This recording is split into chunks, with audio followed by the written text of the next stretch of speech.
green light. It is recording. Cool. All right, Sherry, let's do a recap. Let's get a Ellie cap going. Take us away. All right. So these are just a bunch of notes. Okay. So we all go down after the drill makes a way for us in its dark and dank area. So we need light because it's dark. So everyone uses their talents to come up with some way to bring light to the place. And we see that it's 180 feet. So we find a control panel and it 3 languages, Celestial, Sylvan, and Infernal. It says restore power, balance steam, quench, and light the pilot. So all of us take a look around and try and figure out how we're going to do these things. And then we realize we have to do them in order. And the order is restore power first. So we see a bunch of circuits that need to be connected, and it needs to be connected with an order. So it's like we have to line up, and it's an electrical surge. So it's A negative to A positive, B negative to B positive, C neutral to the ground. So we all got together, and Ellie and Quinn, Malin and Drew, and Smalls and Opal.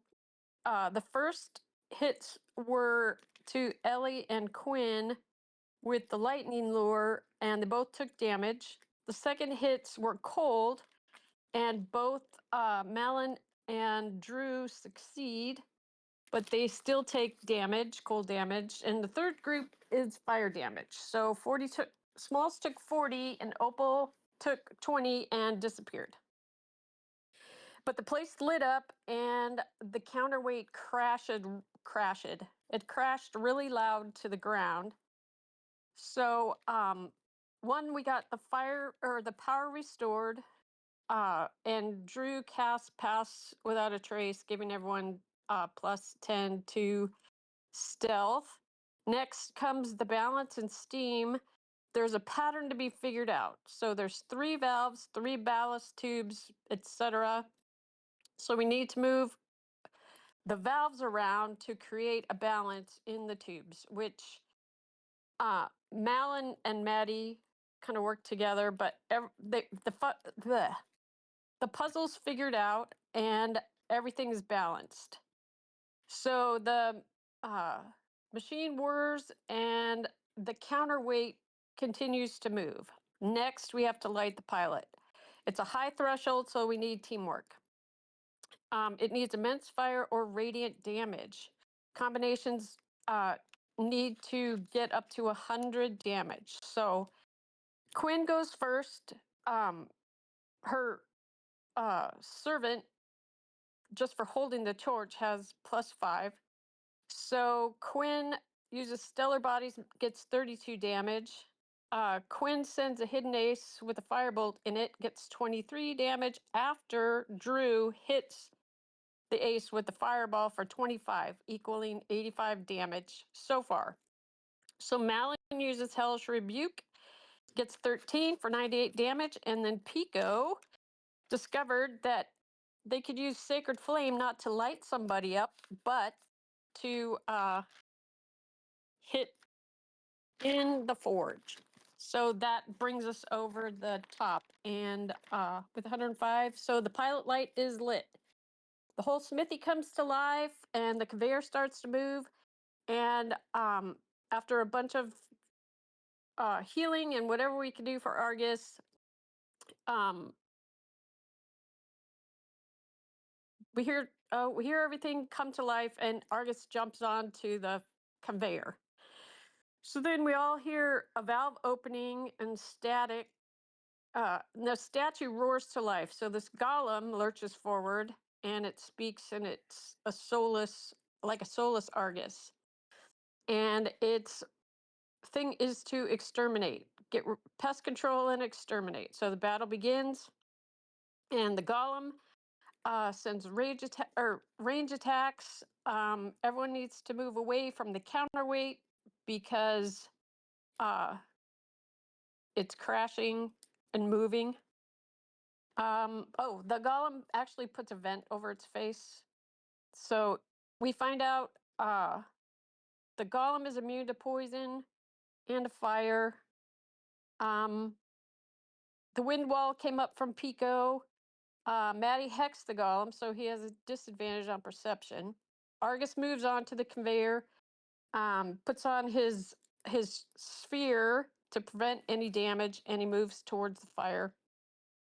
So the golem moves towards, only sees Drew because of the stealth and everything, and throws a fireball. There was a bunch of damage taken by Quinn, Malin, and Drew goes down. Argus goes to stage 2. The molten bronze is poured over him, but no damage because of his protection. The conveyor keeps moving. The golem throws up a firewall. Malin and Pico take fire damage, so the counterweight again has a force to do a lot of damage, and if anyone was like 5 feet closer, they would have taken a bunch of damage. So there's a firewall of Malin and Pico. Drew lost his wild shape, Drew had turned into a mouse, and from the force lost the wild shape. From the counterweight, Quinn is no longer invisible, but back in the corner. Argus has continued on the conveyor, 3rd level, 3 of 5, and we reconvene into battle, and a lot of mayhem takes place, but the golem is still standing, and we're in the middle of the battle. Beautiful.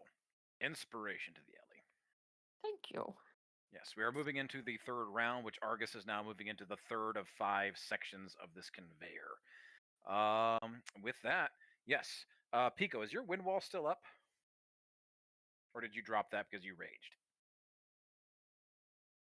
It's dropped because I raged. Okay. So you are currently in your rage. And with that, we're going to go ahead and kick this thing back off. Is there anything anybody wants to add before we jump back into this thing? Okay. Reminder, this thing, when this golem came to life, this giant towering automaton, this giant bronzed version, soulless of like, it looks like a giant Argus, only covered in bronze and just massive. It's about 15, 20 feet tall, somewhere around there, and just lumbering. Boom, boom, boom. It only moves about 20 feet around. It's not fast, but it has a host of things to do. Up close, from distance, it is dangerous.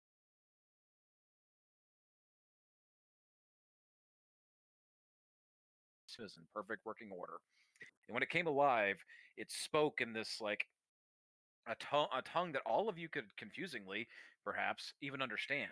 But all of you heard it when it spoke. It said, "Forge activation unauthorized. Initiate defense protocol processing. Non-prime races are acknowledged. Initiating pest control protocol. All others, please stand aside."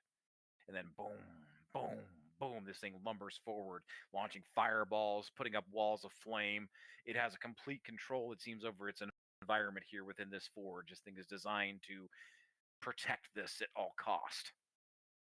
And we are moving in back into the fray. The tempering golem has gone. It threw up a giant wall of flame, striking Pico and Malin. And the layer action is gone with the giant counterweight striking in the middle of the forge. Bam! This potentially hundreds of tons size counterweight that is just balancing out everything here in this forge as Argus lumbers forward. There's molten metal spewing everywhere. There's the sounds of these intricate cogs and machines and machina just going in this place. It is chaos. It is loud. It is smelly. But this giant counterweight, bam, crashes every 6 seconds or so right into the center of the room, sending out this deafening echo. Those of you that are standing close enough to it, like Smalls, Maddie, and Drew, you're not close enough yet, but if you were any closer to this thing, it would be shoving you guys back, if not doing damage to you, just from the sheer weight and force of this thing crashing down, separating the battlefield from one side to the other. And with that, we're going back in. Golem is gone. Layer action is gone. Quinn, you are up. Malin, you're on deck.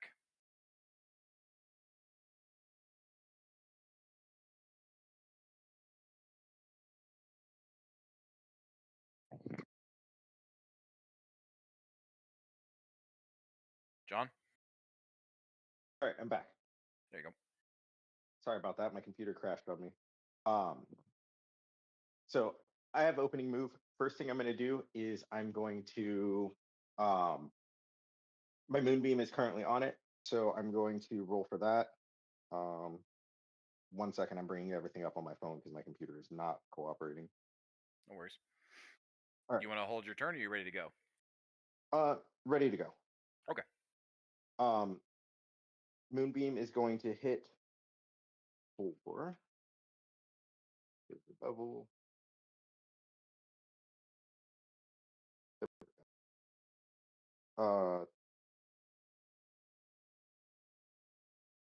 Moonbeam hits for 6 radiant damage. Okay. And then I'm going to attempt to cast Guiding Bolt. Nice. First level. 16 hit. Oh, sorry, 24 hit. 24 definitely hits. All right. 24 hits. It's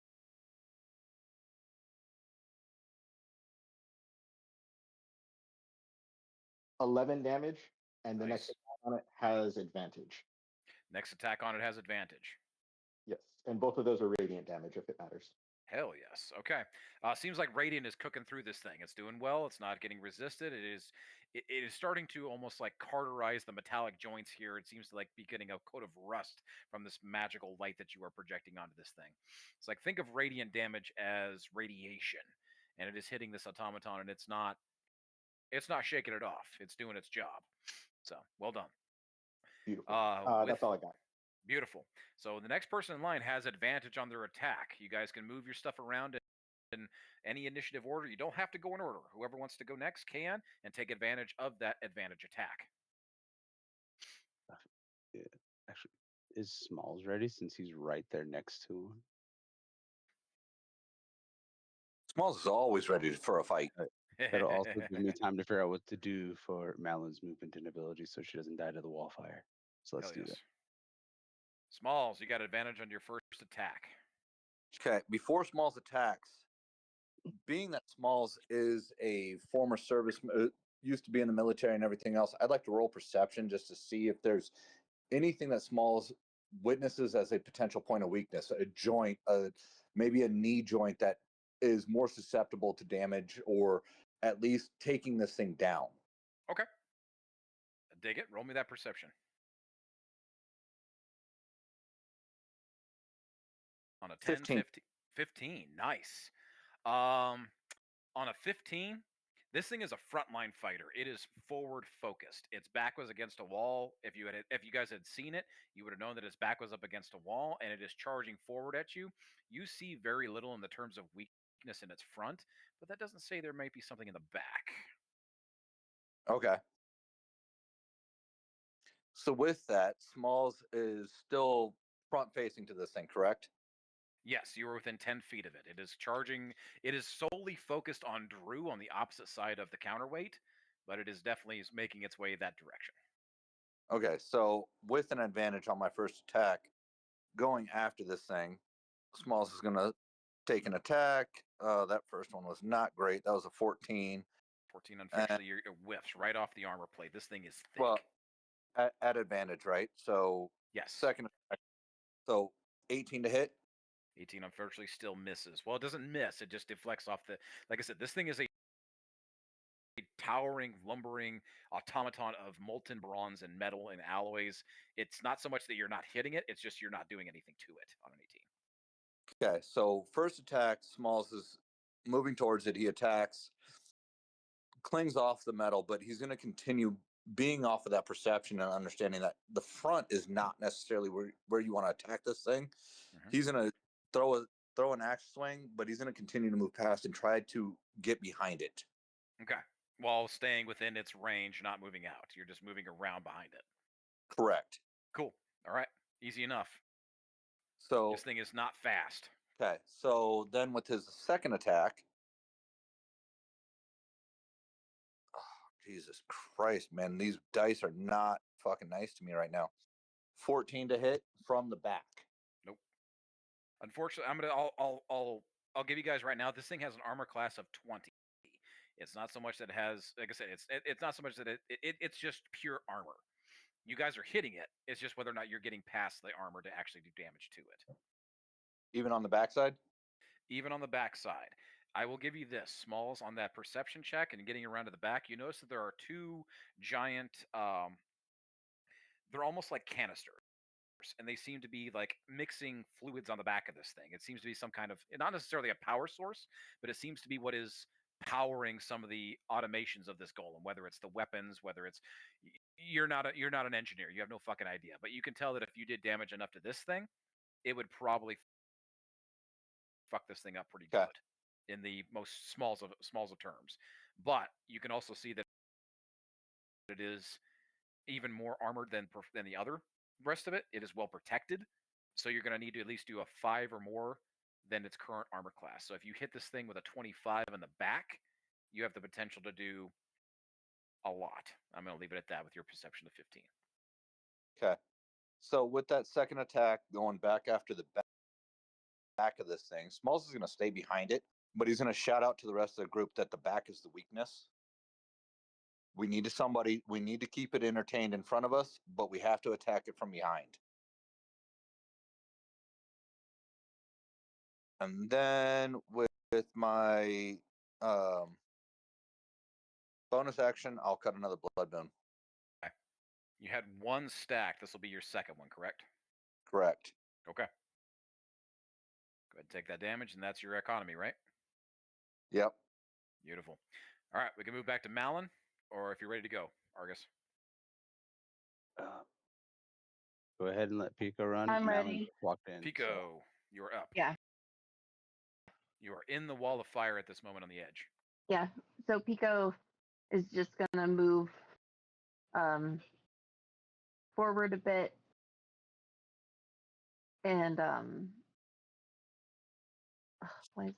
trying to follow the string. Am I basically up on those rafters right there? Like I can move. You could be if you wanted to get to an elevated position. You have, like, you're a bird person. You could easily get up on top of them. They're about 10, 15, maybe 20 feet, give or take, above you. So, okay, yeah. For my movement, I'm gonna go up. Okay. And I'm gonna see if I can shift the automaton maybe towards me. Okay. That way people can still see a lining of its back that Smalls is trying to do, and see if I can provoke it to just looking at me since I'm raging. Okay. Be like, What do is you wanna that do? all you got? Stupid piece of metal crap you are. What do you want to do to try to get this thing's attention? You have an ability and a spell. Do you just want to try and roll intimidation? What do you want to do? Here? Pico's just wants to do a straight intimidation check. Intimidate. Pretty intimidation. Okay. I'm pretty high on intimidation. I have a +6. Okay. You're gonna try and intimidate the golem to try to get its attention. It is solely focused on Drew on the ground level right now. So I'm gonna put it this way. You have a +6 to your intimidation. This thing is an automaton. It's immune to mind controlling effects, but you are just trying to be as loud and obnoxious as possible. Am I correct?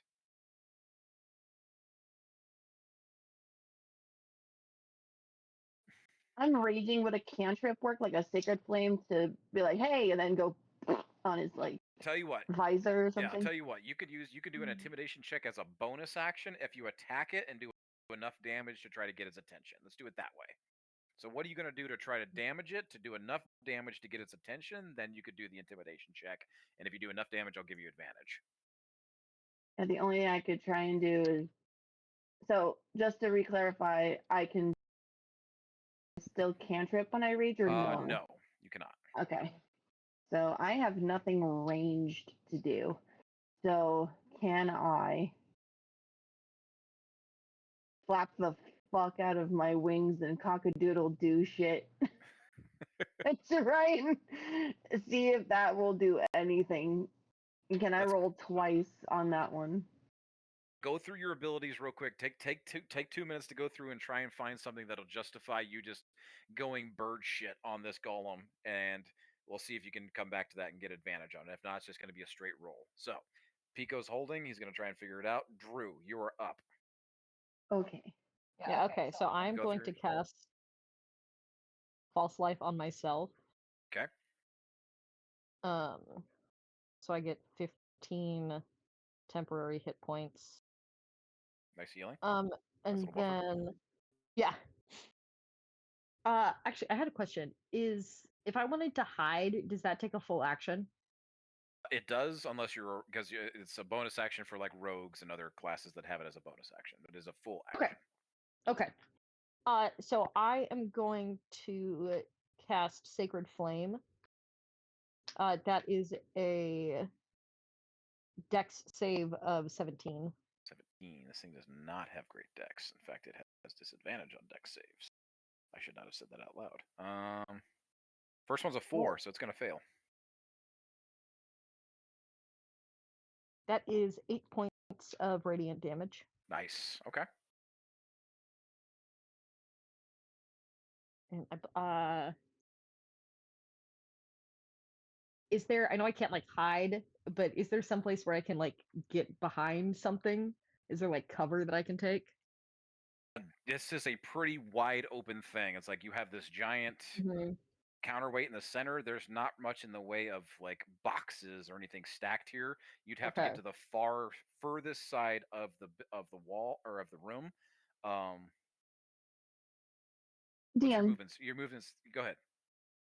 can I use that to my advantage since Drew chucked something and Drew wants to hide? Can I be like, "'Tis I, that was me"? You want to take credit for my I attack? want to take credit for the distraction so Drew can go hide and it can turn my way. 'Tis I. I'm gonna do this. Drew? What's your movement speed? 30. And Pico, I think yours yeah, I is. think so. And what's yours, Pico? Mine's 35, 40, because you're a barbarian. At this rate, 40, 50. You have 50. Okay. I'm gonna do it this way. I will allow Pico to swap positions with Drew. Okay. You're gonna take advantage of Drew's attack, and you're gonna take his position, and you are trying to fully take you want the full attention of the automaton on you. Yeah. I'm gonna roll something. Oh real no. quick. I don't like Okay. that phrase. I'm gonna roll something real quick.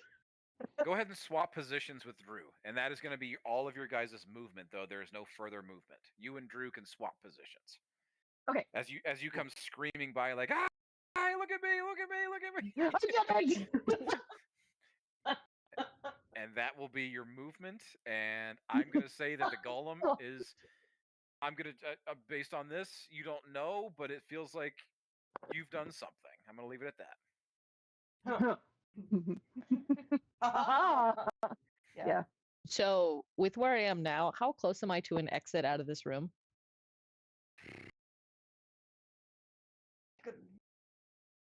Oh You no, guys it's all the came way in- over there. No, that's the other side of it. Technically, the entrance is here on the south side. Okay. Where you guys came in. Where is that on the map? About 20 feet from you till you get to the hole. Okay.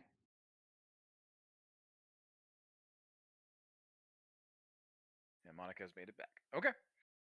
So, Drew, you've used your action. You've swapped positions. That's your movement. Any bonus action? No, I did my action and my bonus action. That's true. Okay, you did your false life. All right, we're going to go back to Pico. You have done your action, I would say, to swap into your movement. Anything for a bonus? Do I still need to roll for a persuasion or an intimidation? No, you're good for right now. Oh, lovely. All right. Anything else for bonus? Nothing else to do. Okay. Nope. Malin, That was what I wanted. Malin, you are up if you're ready to go. Yeah, I think so. First off, I'm gonna step forward so that I'm out of the fire. Okay. I'll probably go to like above Ellie. Yeah. And then I'm going to use Psionic Recovery as a bonus action to give myself a die back, yeah. Cool.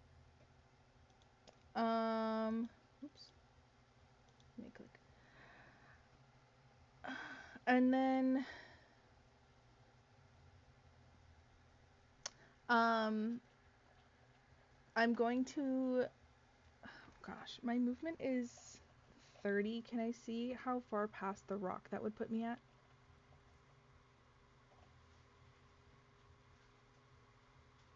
It would put Okay. you right in the middle.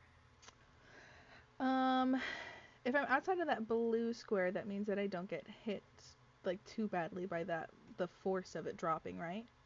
Yes, you'll still feel it, but it's not doing damage to you. Okay. I'm probably gonna move there then. To try to get closer to the golem. And I think that's all I can do for now.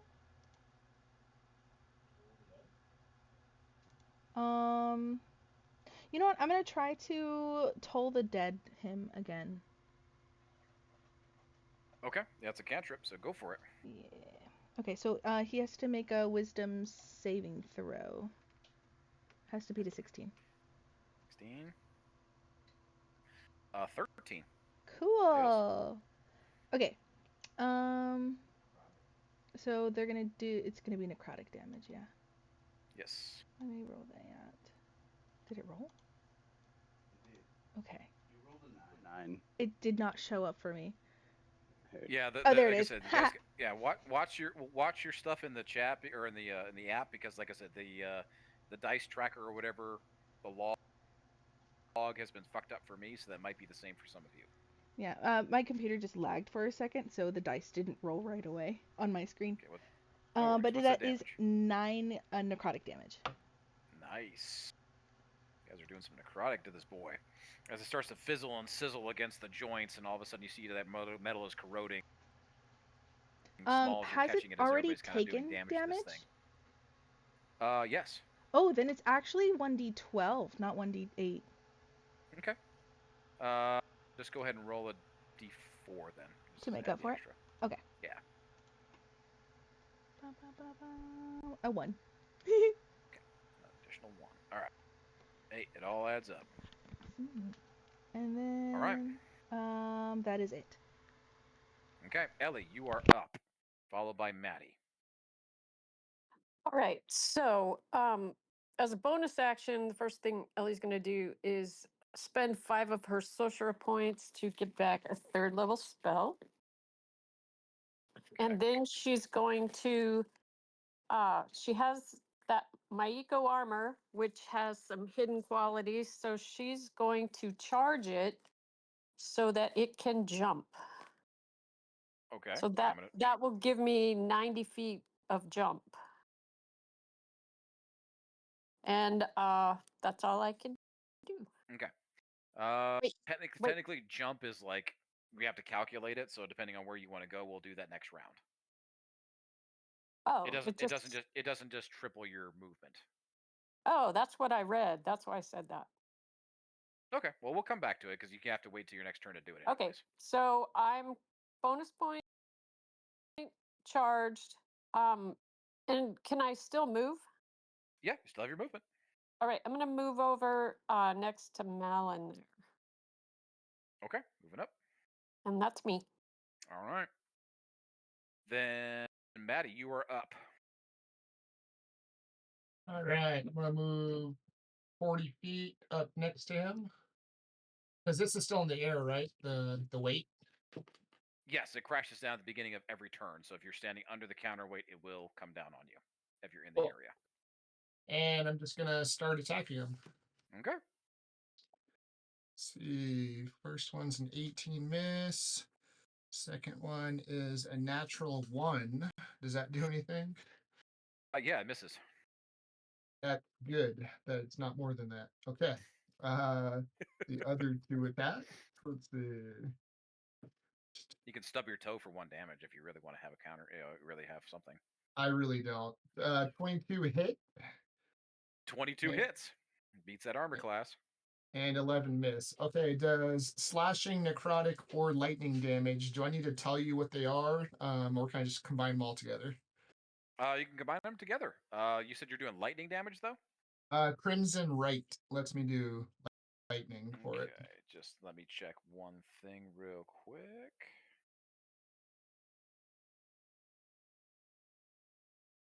All right.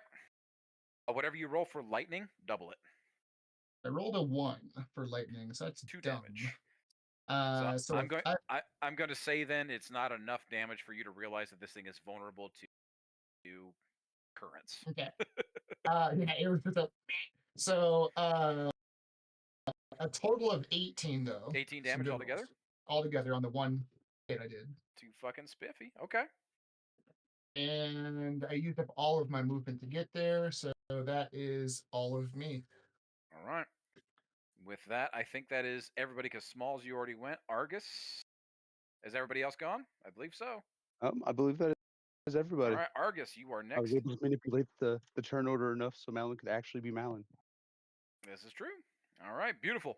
Argus, you move into stage 3, which you remember from the definition or from the write-up that Orochi gave you. This is the dip, and then you move over into the central platform. So go ahead and move Argus from where he's at into that central pedal right there. You still have your protection up, correct? Yep. All right. Thank you, Cuba Force. All of a sudden, this thing encloses on itself. You are locked into a giant lead-rounded box. Bam! And you see nothing, hear nothing. It is completely bereft of any sound. And all of a sudden, the walls begin to hum and louder, and you feel as if you were not protected by your shield right now, your cube. You would be subject to a ridiculous amount of bludgeoning force right now, magical bludgeoning, as this begins to shake off. But I do want you to roll me either a raw intelligence check, or you could use your tools in this instance. Basically, it's like an engineering check. That would be proficiency then, yes. Yes. Okay. So that's just a +3. So let's. Wow. Well, Argus is blind, so that's a 10 total. Okay. Anything you can do to kind of buff that? Do you have advantage anywhere? Got a inspiration somewhere?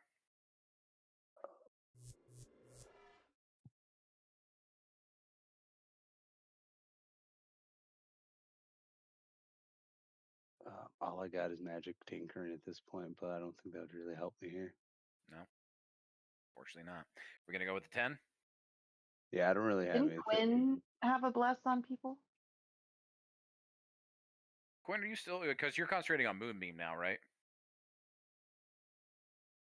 And my bubble would have negated it anyways. That's true. Nothing can pass through it. Positive or negative. Correct. On a 10, Argus, you realize that you're standing on a weighted platform. And that because you have been... All you realize is that this platform is weighted down simply with your weight. And everything that has been poured onto you has been deflected. Your plate has not shifted at all. Take that for what you will. All right. And we are back up to the top. And bam, down comes crashing the layer action with the counterweight. Pico, is anybody say Pico, Ellie, and Malin? Are any of you concentrating on abilities or spells right now? No. No. Okay. Pico, I don't think Rage isn't a concentration, so I'm Nope. good. You're just maintaining. You're gonna have to make rolls. There's a force that comes off of this thing and just slam and hits you guys, but you're able to maintain. You stay on your feet. You're not close enough for it to do any damage for you. All right, and with that, Smalls. The golem is gonna go after you real quick. What about me? It is the immediate threat close to it. 15 to hit.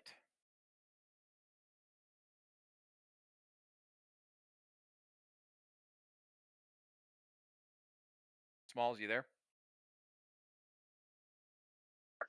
Here, sorry, I was just trying to make a little bit of food. What's going on? What's your armor class?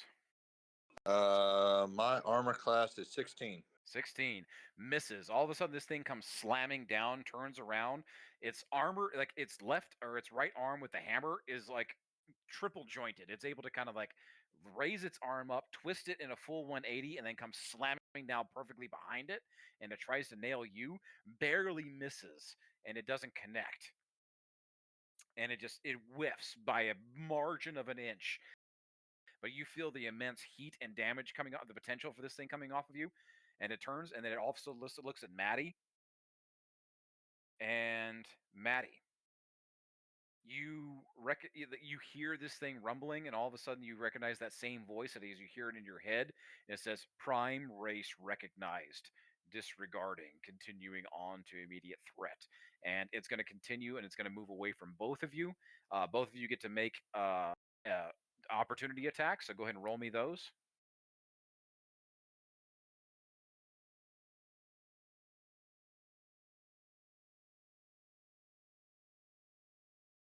I missed.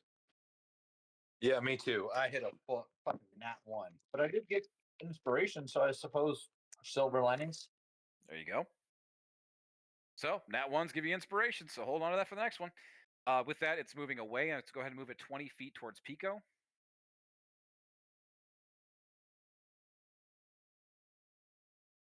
Ooh, yay!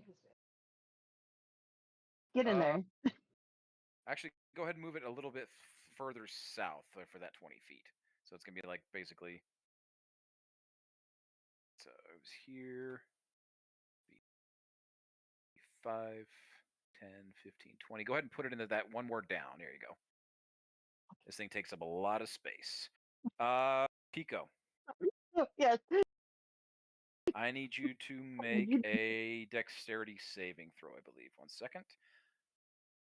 I have that with advantage no matter Yep, what. dexterity saving throw.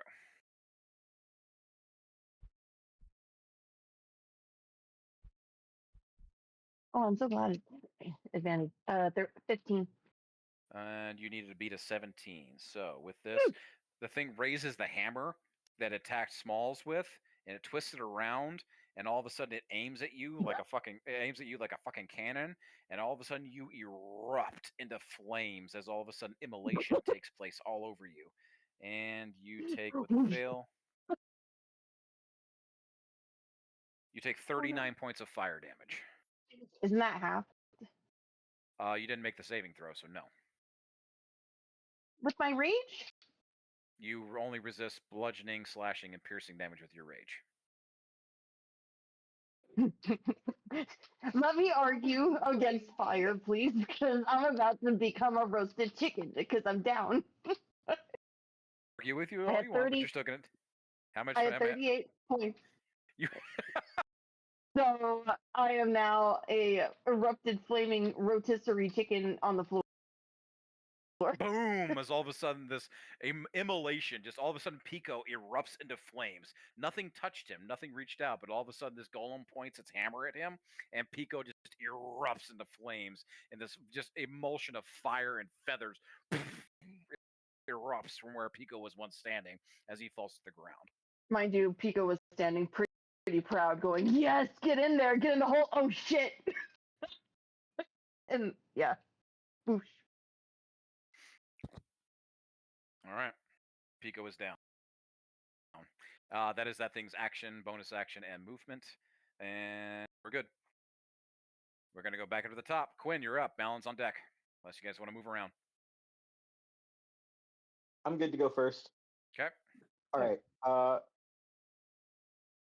Can I go after Quinn?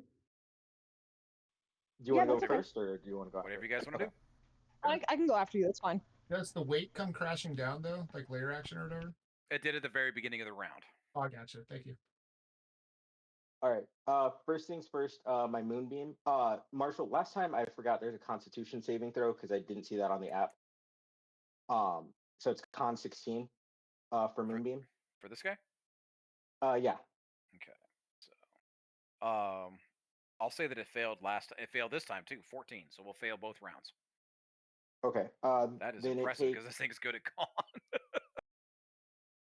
Yes, luck is on my side. It takes 20 points of radiant damage. Then I am also going to do the same thing as last time, guiding bolt. It is. I'm going to use my inspiration. Okay, 26 to hit. 26 definitely hits. You're attacking from the front, so unfortunately you don't get the advantage from the back. No worries. It deals 12 radiant damage. Nice. Uh, Okay. Next attack has advantage. Okay. And then for my bonus action, I'm going to use Harness Divine Power to regain a second level spell slot. Okay.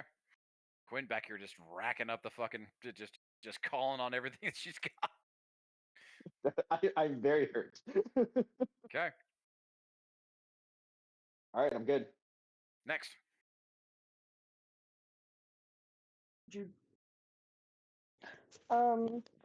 Okay, so I have a question first. So I want to use Thorn Whip on Pico so I can bring him closer to me. If I do damage to him while he's at 0 hit points, is that just one failed death saving throw? Or how are we running that? Technically, Thorn Whip is an attack. Yeah. So, here's what I'm going to let you do. You can attack with a disadvantage if you don't want to do damage, but you still have to hit his armor class to move him. Okay. 15. But what happens if I do the damage? You just waste your action then. I'll put it this Okay. way. If you're attacking with disadvantage to try and just move somebody, you will not do the damage because you won't be hitting them anyways. Okay. I could heal you first. How's that? Is that fair? I feel like that's a fair. Yeah. Okay. So you can heal or you can move. What do you want to do? This thing is like fully focused on Pico, or at least it was until it returned him into a fucking rotisserie. So your choice.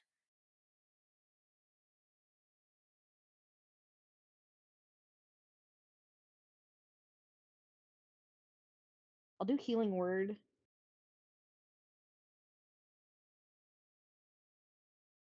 Okay.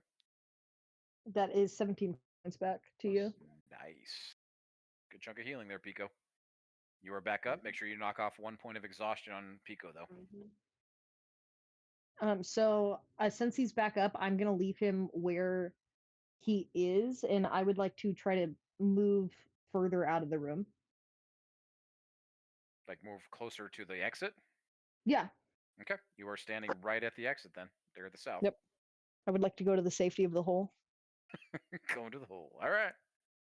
That is your bonus action, Healing Word, and movement. You Yep. still have an action technically, correct? I do. So could I say I hit him with another You gonna hold- Sacred Flame before I moved? Yeah, if you want to attack, or you can hold the action if you want to think about it for a minute.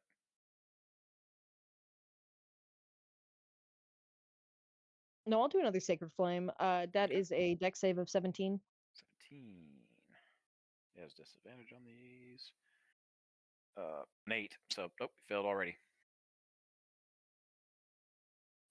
That's 5 points of radiant damage. Nice.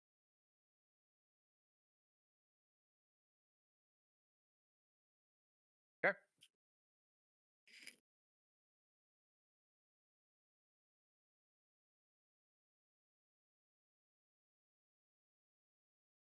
So that's me. Malin, you're up. Pico, you are healed.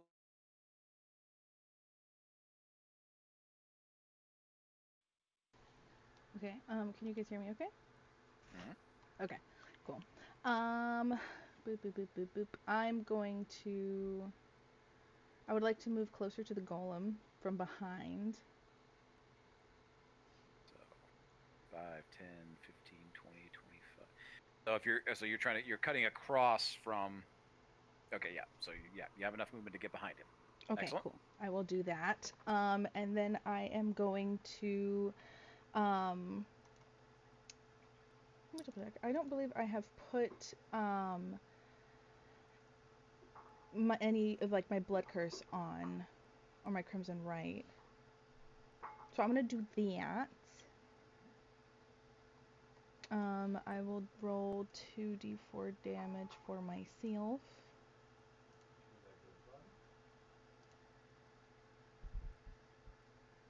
Okay.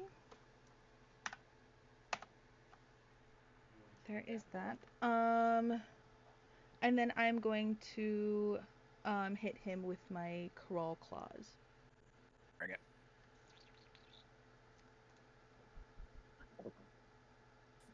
I'm going to use my inspiration to re-roll that one. That was not much better. So a 12 for the first one. Okay. Why did I roll 2 4s in a row? I don't That hate is him. unfortunate. I'm gonna use action surge Okay. and do it again. Bring it. 2 attacks. Okay, that's better. That's a 19. Still doesn't hit. Armor class And a is 20. 12 again. Damn. You go at it with these organic claws of yours that are just real good at rending flesh and just fucking the shit out of living creatures. But unfortunately, you are doing nothing against this thing right now. This automaton of molten bronze and metal and alloys just deflecting. It almost hurts for you to attack it. You feel like you're almost there, but not quite. Okay. All right. I still have like 5 feet of movement, right? From where you were, 5, 10, 15. Yeah, I'd say you have 5 feet. Okay, can I move back the 5 feet? You're gonna take You're gonna take an opportunity attack because you're within its range. Oh man, I would have thought that I didn't. Okay, never mind. Then I'll stay there. Okay.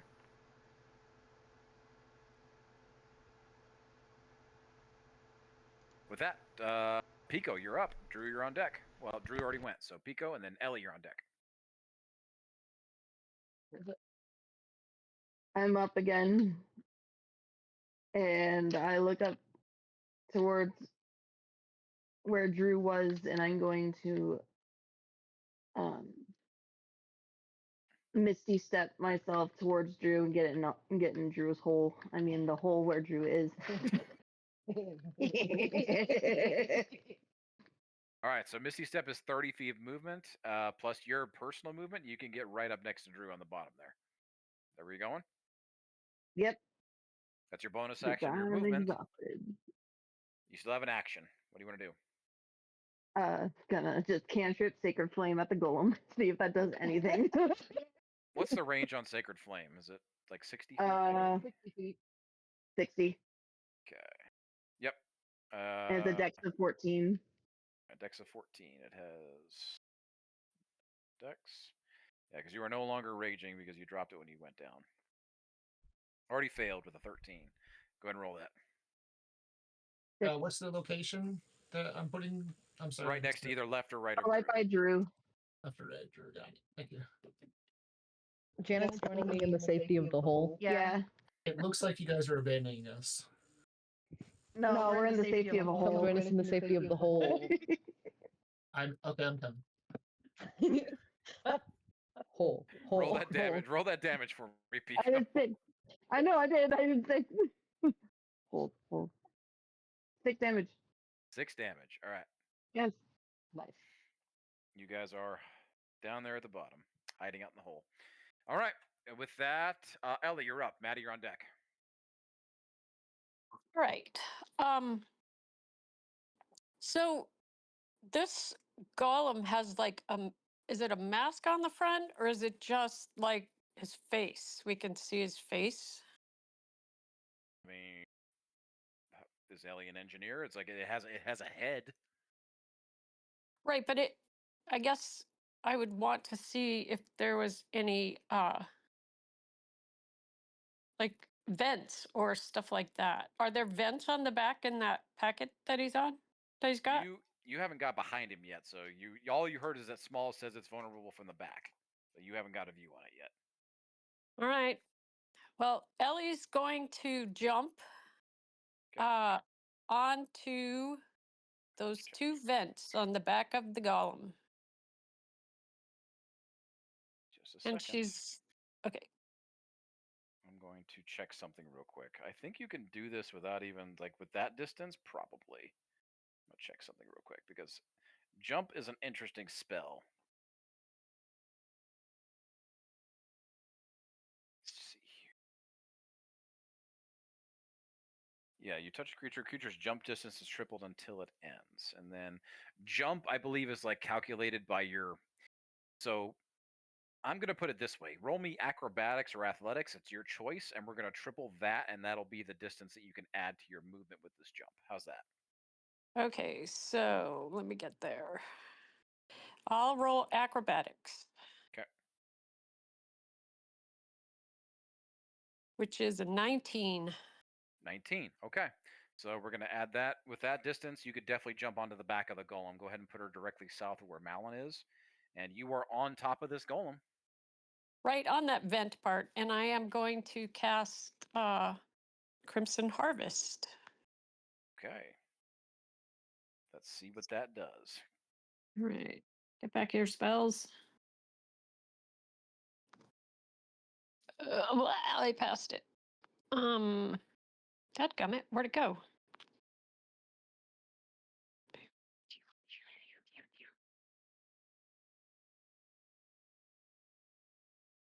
All right. It's a dex of 17.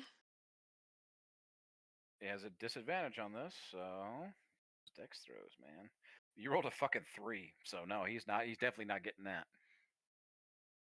All right, so it takes 6 necrotic damage. Okay. And I get 3 of those back for me. All right. And I still have movement, right? Or no?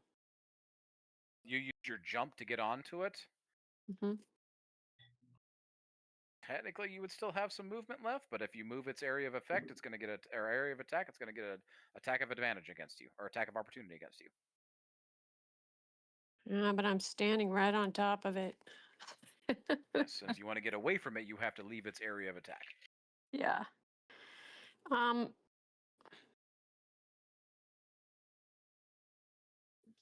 Shoot. I guess I'm gonna stay on top. Okay. He's still gonna attack me, but We'll see. I know, right? Hey, if it misses you, it'll hit itself. Yeah. Okay. So we'll see where this goes. Okay.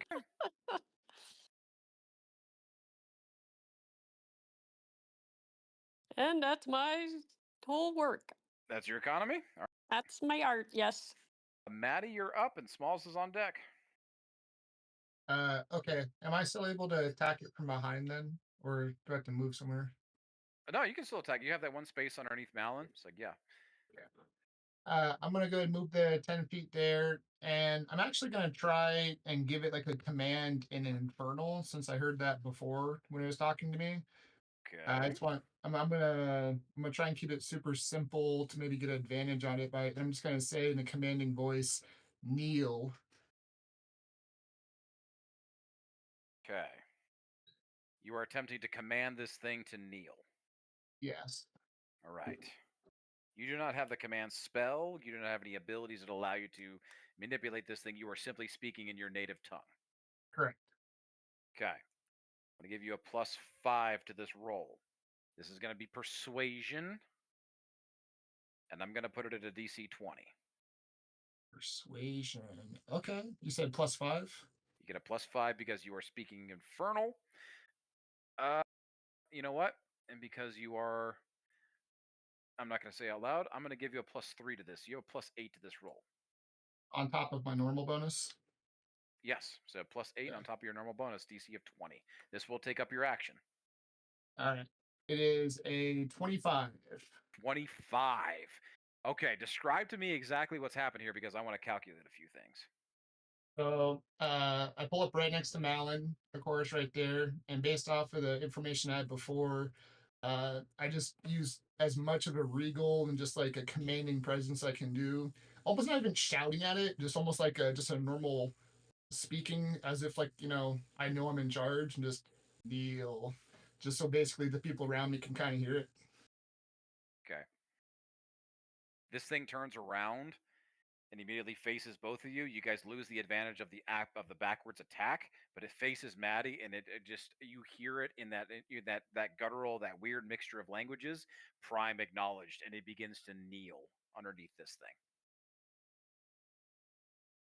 thing. Unfortunately, since that's my action, I don't think I can use my flurry of blows for my my unarmed strike. So I think that's actually all I can do, unfortunately. So I'm gonna be hanging out here, I suppose. Okay, this thing is fully kneeling now, With Ellie. with Ellie on top of it.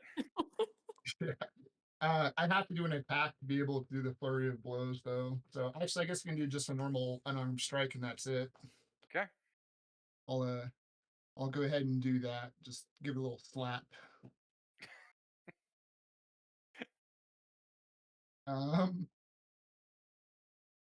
25 because it's at 25. advantage. Because is that technically prone or not?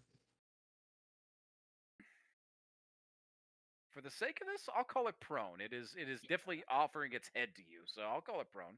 Then I did hit. Okay. It'll be full damage. Let me go real quick. I'll reward some creativity here. This is good. I like this. I love creativity. 14. One more for the lightning, which you said was doubled. So 18 more damage total. 18. Nice. Okay. As you slap this thing, though, its head immediately from where it was like bowing and offering itself to you, its head immediately like erects back up, and its eyes burn like even brighter than before, and it realizes that you just like you basically told it to kneel, and then you slapped it, and it is now very much so gonna get back up next turn. Yeah, that's unfortunate. All right, that's all I got. Smalls. You are up. You are the last one to go before Argus. You are just taking this in right now. You don't have the backwards advantage anymore unless you get around behind it, underneath the where this thing is underneath the counterweight. Ellie is on top of this thing. Maddie and Malin are engaged at the front. This thing was kneeling right up until Maddie smacked it, and all of a sudden you are gauging that this thing is definitely pissed off from the distance, and whatever Maddie did is no longer in effect. Giving you all of that just from your spot.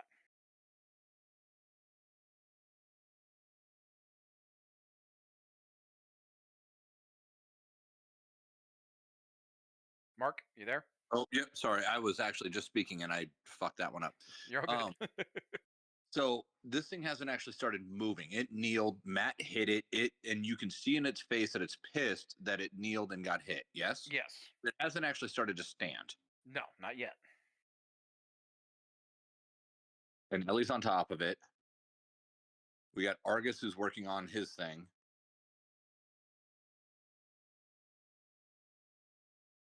Smalls is going to look at this giant golem as it's pissed off the fact that it just got hit, and in a commanding voice tell it disengage. Okay. What languages do you speak? Yes. I think you only speak common and giant, if I remember correctly. That's probably right. You'd probably know better than I do. Common and giant, yes. But Right. it was Smalls is taking this as the aspect of, number one, we're in Marsenstein. Number two, this thing has acknowledged that not to engage us. I forget the terminology used, but basically called us. It stated, fuck, I'm forgetting the word. But stated not to engage us. So it's actively acknowledged that it knows our race.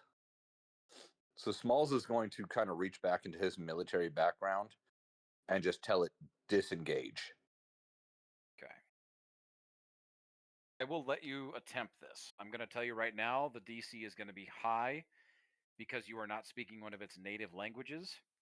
This thing speaks, basically when this thing was speaking and everybody was kind of like translating what was coming at you, it's Infernal, it's Sylvan, and Celestial. It's a combination of those three.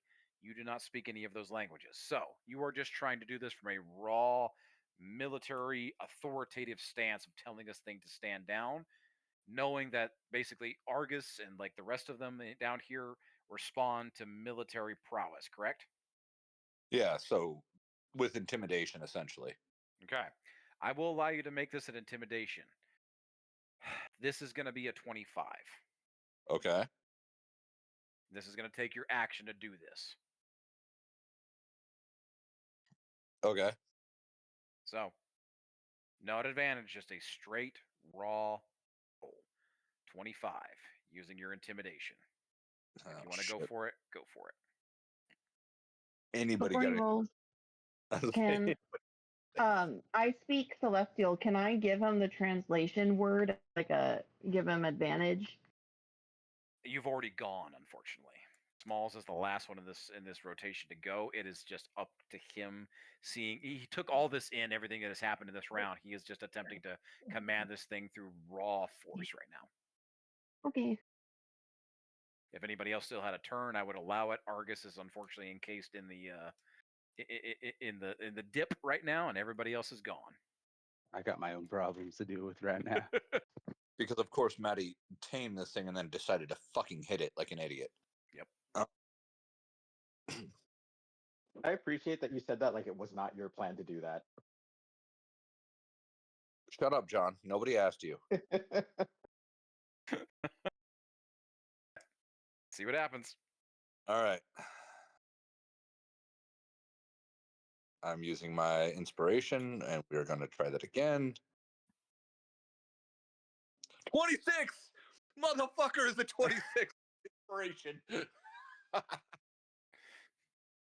You are screaming at it to stand down. This thing immediately stops as its eyes flare up. It looks at you, and then it just immediately bows its head back down, and it goes back into the, I guess you could say, the cow. It is kneeling before everybody standing in front of it right now. All right.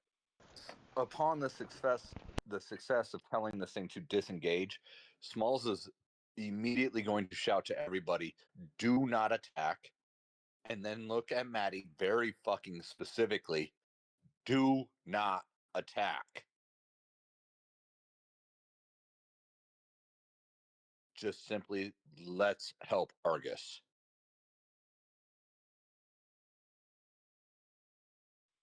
I'm gonna put Okay. up my hands and be like, yes, sir. Argus. I'm going to disengage my moonbeam. We'll wait and Yes. see what happens next turn. Oh wait, I guess we have to wait. Argus. With that, the other part to that I would add to you there, DM, is that Smalls is not going to turn his back on it. He is going to stay like in a command position, having spoken to this thing and it finally settled. He's going to stay in that command position. Okay.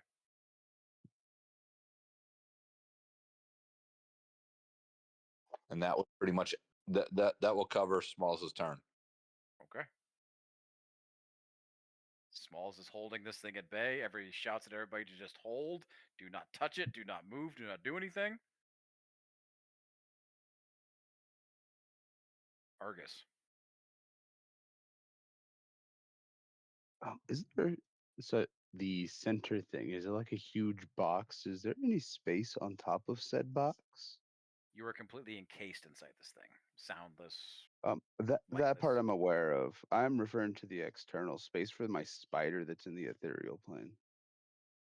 Was your spider attached to you, or is it just kind of hanging out? When we were going down the chute, we put it into the it was kind of just put away during our short rest with the familiar ability of just kind of stowing it away while we were resting. So where is it relative to you? Relative to me, it's in its own pocket dimension. Then it's technically inside the box with you, just existing within the ethereal realm. Yes. Which means it wouldn't have weight here yet. Technically, no. I would like to use the spider's bonus action to jaunt, which allows it to switch planes. Okay. It won't be protected by my sphere though. Okay. Because it would just be in an unoccupied space next to me. Because that's how, unfortunately, its return works. So it's standing next to you, and you're moving into stage 4? If it progresses, yes. It's progressing. All of a sudden, the encasement comes off, and this giant vat of steam and everything comes just blowing off of you, and you immediately shift into stage 4, and it looks like you are about to get blasted in front. Like it looks like it's a steam vent, but all of a sudden you feel an icy, just gust of just wind, and then you're entering a cooling stage, which Orochi described as the ice, and you're about to be liquid cooled here. So you are still protecting Argus. You are still protecting yourself using the bubble or using your cube, correct? Correct. The All spider right. does not get to afford the same luxuries, unfortunately. Okay. Because you and your spider are connected, I'm going to give you some insight here. The spider is basically feeding back to you that you have a choice here on just how much damage you would take at this point. You would have to make a Constitution saving throw at this stage, either a 10, a 15, or a 20. Basically, the higher you aim, the more damage you will take. But it seems that it is more beneficial to whatever is in this conveyor, whatever is happening in this line. The more damage you take, the better off you will be at the end. I'm gonna go ahead and actually take that damage. Then I'll drop the protection You're going to drop your of the protection? thing. Now that I'm done, gonna get melted. That's Okay. kind of nice. You're about to get blasted by liquid cool. So what are you doing? Are you going to take the 10, the 15, or the 20? We're gonna go for the 20.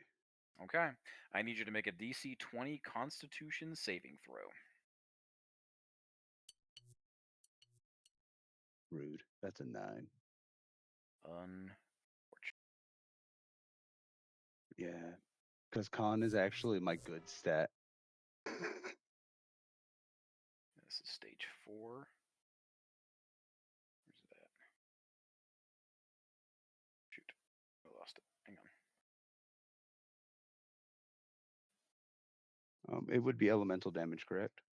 It is. It is ice. Or Awesome. cold I will damage. be using my reaction of absorb elements to have it. Where did it go?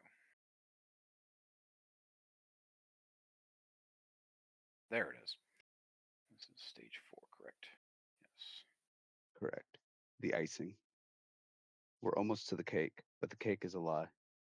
You will be taking the full blast of this, but you are using your reaction to have it. Yes, using absorb elements. 36 points of cold damage comes blasting your way. 18 damage to you. Yay. That is considered a -3 to whatever is coming towards you at the end of this. Make a note of that. Noted. And then I need to go click that spell. All right. That is Argus. We are moving up to the top.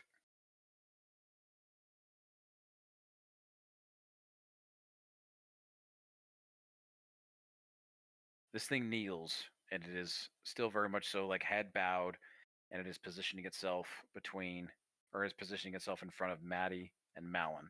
As Smalls, you were like just ordering this thing and standing at a military attention, just keeping this thing's focus strictly on you and keeping it cowed. Unfortunately, you notice, I'm going to give you this, the counterweight's coming down. It is very much so inside the space. This thing is going to crush Ellie. I am going to give one of you an opportunity here because this thing is disengaged. What do you want to do to try to help Ellie? Smalls, Malin, or Maddie in this instance? I So, can real quick, use. this thing is underneath the counterweight, like the golem underneath the counterweight, right? Yep. Real quick. Yeah. So go ahead, Smalls. What are you doing? Are you guys okay if I speak right now? Sure. I'm planning on pulling Ellie off. Using a psionic? Yeah. Okay. Because I'm going to, what I want to do is I want to tell the golem to step forward to avoid damage. I don't know. I mean, if it gets squished, it's kind of okay with me. Something is telling me this thing could be very, very handy in the near future. I don't know why.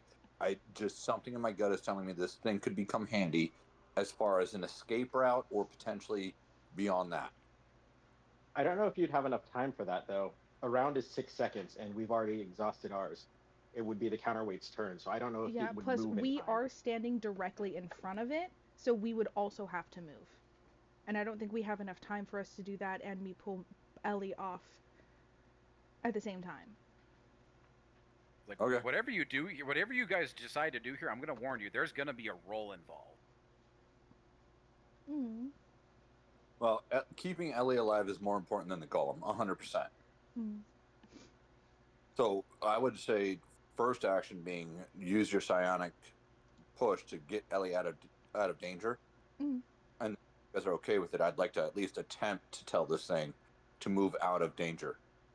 Okay. You guys get one action between the three of you. One person gets to go. That means that either means Smalls gets to try to command it to move out from underneath the counterweight, or Malin gets to use her psionic, or if Maddie wants to try to do something. Ellie, you're under the counterweight. Like, this is coming at you. I see that. So, who wants to try to do something? It's going to come down to a roll no matter what. I feel like my telekinetic movement would be the best to get Ellie safe. Agreed. I hate this because this thing's going to get hit by this weight and I'm going to get pissed and we're going to fight it again. But if it survives. That is the best opportunity to saving Ellie. Okay. I'm going to use my telekinetic movement to get Ellie. And I can move her up to 30 feet, so I just kind of am going to put her closer to Smalls. Okay. You're going to try and move her towards Smalls? Or, like, behind us, I guess. Okay. I would like say in 30, there. if you can move them 30 feet, you could put her, so that's 5, 10, 15, 20, 25, 30. You could put her right next to Smalls, yeah. Okay, I'm going to do that. Okay. Now this is going to be, you're using a spell here. What is your spell save DC?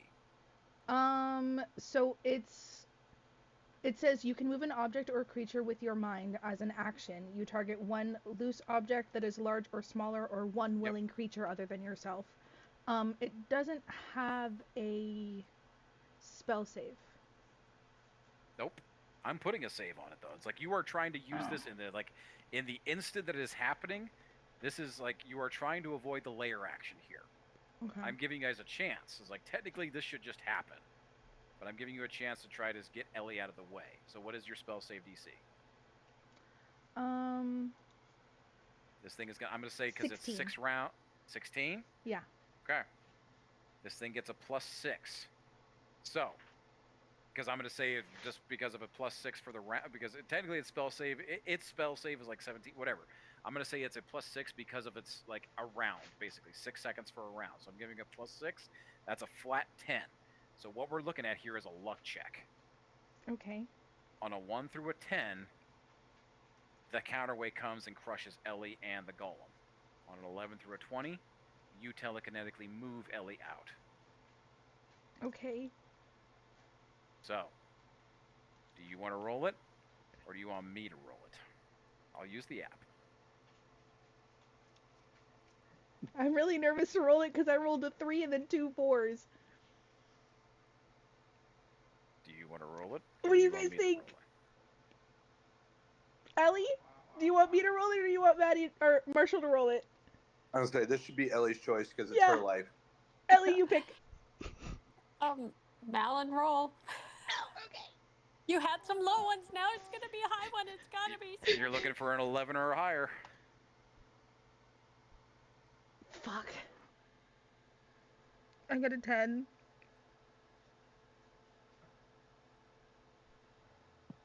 Beats it, right? It's 11 or higher. No, the save was 16. You said she said the save was 16. No, I said her basically her spell save DC is 16. I gave it a +6 because of it's a 6-second round, which made it a flat 10, which turned it into a luck check. On a 1 through a 10, it is a failure. On an 11 through a 20, it was a success. Luck check.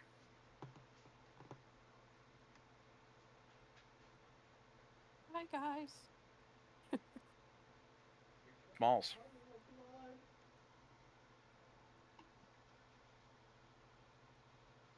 Yes. you have a choice. Concentration on keeping the golem in its place and make a mad dash. And I will allow you an athletics check against the golem to swap places with Ellie.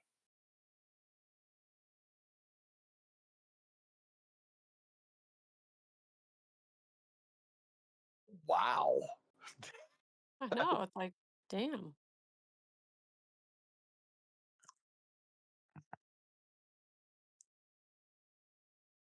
This is true death, right? Maybe.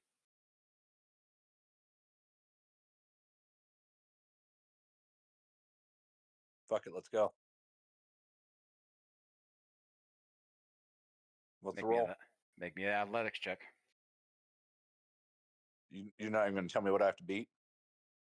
Not yet. Any advantage, anything?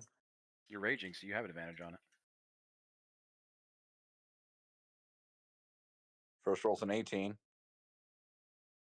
Oh, that's an 18.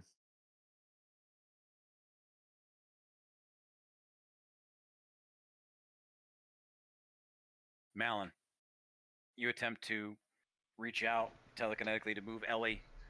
Only the force of this counterweight coming down, you feel as if the force pushes you back and you lose a little concentration. You break your mental focus and you don't have a clear line of sight of Ellie standing on the back of this thing. You realize in the second that what happens here, you can't help her. Smalls. In this moment, you jump and you ran. You realize exactly what's happening in this moment. You have a split second. You have never moved so fast in your life, but you make a mad dash towards the golem. You get up right towards next to Malin, and you make a jump, and you just jump right over this thing, 20 feet up in the air. As you grab Ellie by the hand, you say anything? Smalls would probably be jumping and screaming, fuck. Ellie reaches up to grab Smalls and just looks at him like with tears in her eyes, like, this is, like, I'm done. Bye.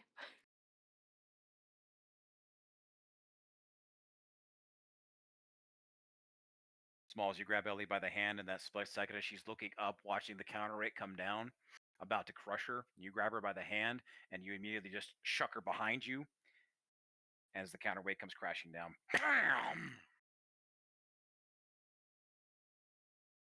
Ellie, you go sliding about 10, 15 feet behind Malin and Maddie as you hear the crushing, cracking, just thundering sound of this counterweight come crashing down as it hits the golem. Maddie, you hear the sickening sound of just blood and bone and the popping of organs.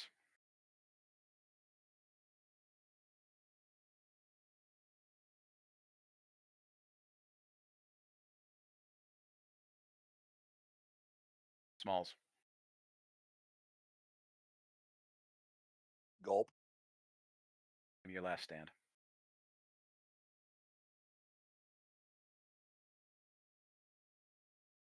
Was not expecting this.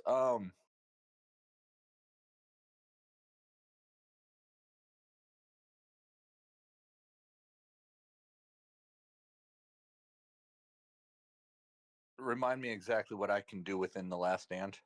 I apologize. I was not prepared for this one. Let's see here. I believe it's a full action to do whatever you want. Death. Forging. Where did it go?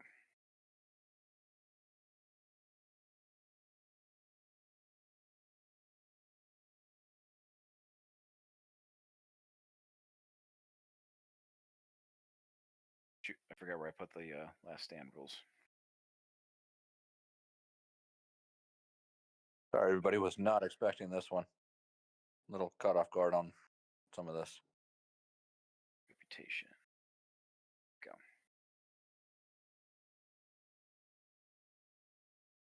Basically, it's a full action, yes? Stand.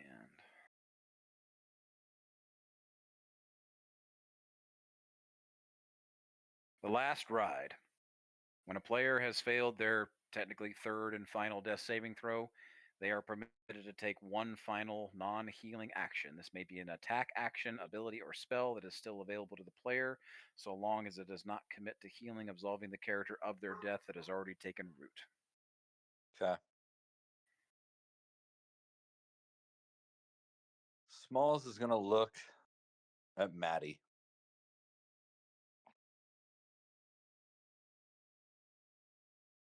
Smalls is going to look at Maddie. And he's going to say, find Meg. Tell him to find and care for my kids.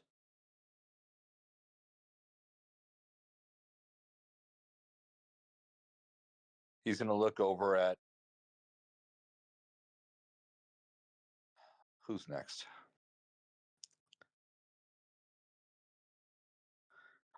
He's going to look over at Pico.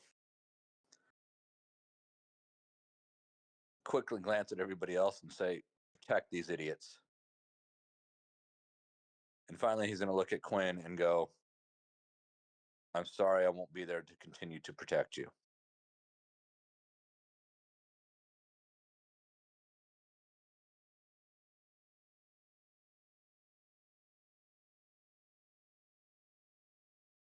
Time seems to stand still for just enough seconds for Smalls to shout out enough things to everybody as the counterweight comes crashing down. As it echoes throughout the entirety of this forge. Everything goes deathly quiet for just enough seconds for all of it to settle in and realize exactly what just happened here.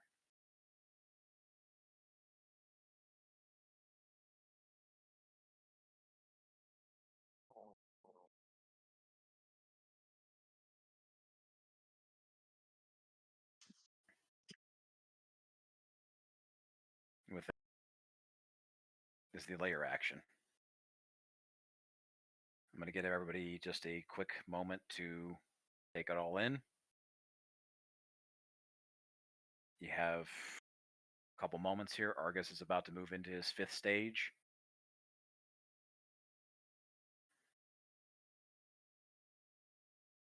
What's happening?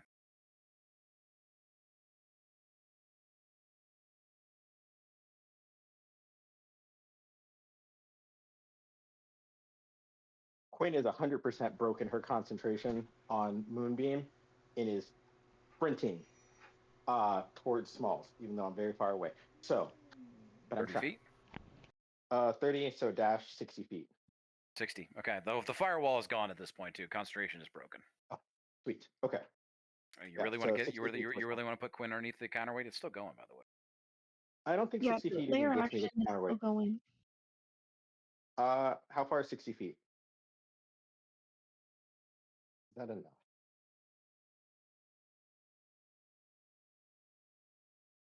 Oh, 60 feet is enough. Damn.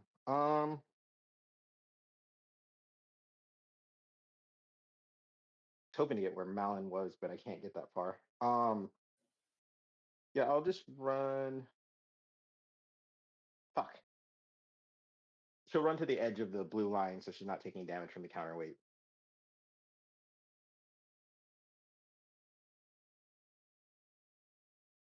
Whatever edge is there that I can make it to. Okay. All right. So what's everybody want to do? It's like I'm going to give you just kind of a quick. Does anybody else want to do something? I was Say gonna something. say, can Pico scream at the group, "Get to the hole now"? Oh, as Pico says that, I'm running towards Quinn. I'm gonna check on Ellie too. And Ellie's just on all fours with her head down and her hair over her face, just crying. I'm gonna be crying with her. And the whole time I'm gonna be telling her I'm sorry. Protect you guys. Get away from the lair now. Well, as Malin runs over to Ellie. Ellie just whispers, he saved my life. He saved my life. And I feel terrible. And I'm just gonna be like, I'm so sorry that I almost dropped you. I'm so sorry I almost got you killed. Oh. It's just a battle. But I had no idea. I had no idea. But look at Smalls. You know, I mean, he always said never leave a man behind, and he stayed true to that. I'm just gonna cry and hug Ellie. Ellie hugs her We're back. just over there. That's The counterweight is quickly is beginning to raise up now, and it's just kind of leaving this bloody, sinewy extension as it raises up into the air, as the metal and joints and everything of this automaton start to creak and crack. Anybody else? So is the golem like completely crushed also? I want you, Malin, and Ellie to make dexterity saving throws. Who? Theseus.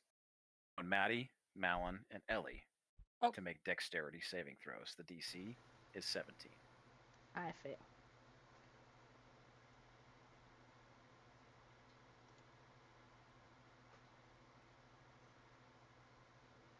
$11. I guess I'll use my inspiration. Oh, I got one of those too. I still fail. 16. Malin, you said you failed? Yeah. Ellie, you failed? Yeah, what was it? 17. Yeah, I failed. I even used my inspiration. Maddie, as you kind of shift your attention away, like you realizing what just happened, then shift your attention back to the golem, you look down. Imagine that scene from Terminator where the thing has been crushed damn near in half and it's just crawling. It's like half of its body. This thing rears up with the hammer hand and blasts you guys with a spell called Fire Breath as this engulfing cone of fire erupts out. And Maddie, Malin, and Ellie, you all take 20 points of fire damage. I'm a very crispy corpse.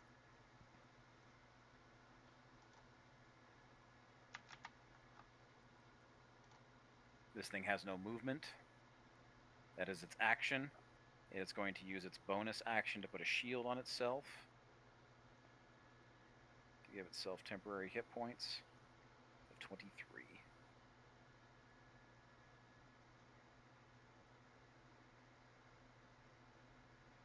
I am down.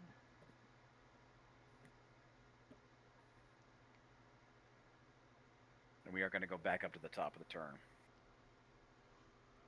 Quinn, you've used your movement and your action to dash. You have a bonus action left.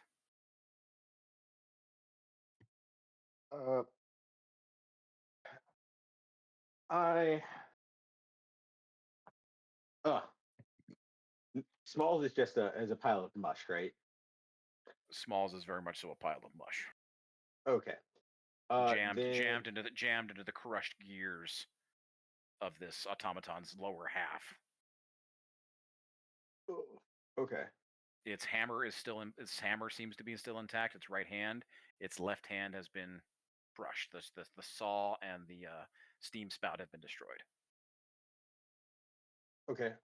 Well, for my bonus actions, I'm going to use Healing Word to try and bring Malin up. I know there's not anything I can do for Smalls at that point. So Malin, 8 hit points.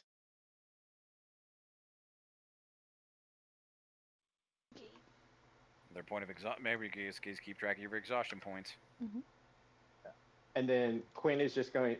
The spell is going to look like Quinn just flicking her hand and magic hitting Malin, like just staring at this wreckage of what was once Smalls, like in pure disbelief. And that'll be my turn.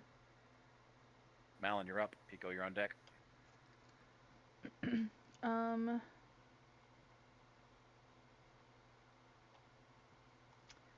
Can I try?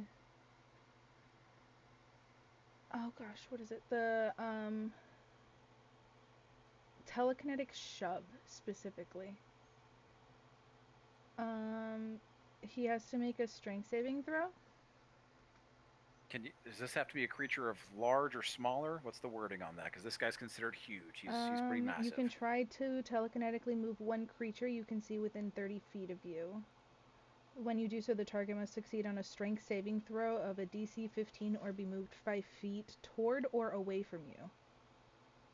DC 15? Mm-hmm. Okay. That's what you want to do? Yeah. Lame. He rolled a nat 1, but I guess he had a plus 15 to strength. This thing is ridiculously strong. But it was a nat 1. It is a nat 1. So, I'm going to honor the nat 1 a little bit here. What was your intention to do with this? To shove him back the 5 feet so that way he's more in, like, underneath the thing before it comes down. Yeah, like that. Okay. I'm not going to take away...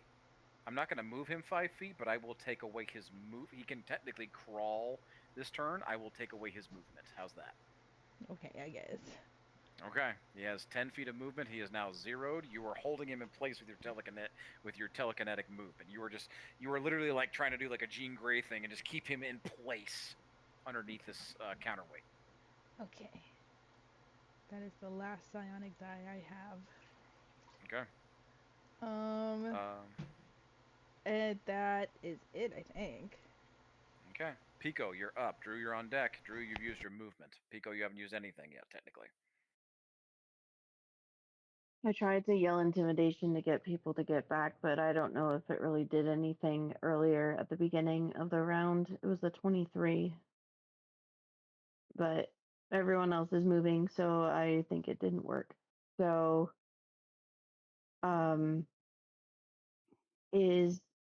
who is down? Is anyone down? Malin is back up now, I just got back technically. up. And then did that whole thing, yeah. Yeah.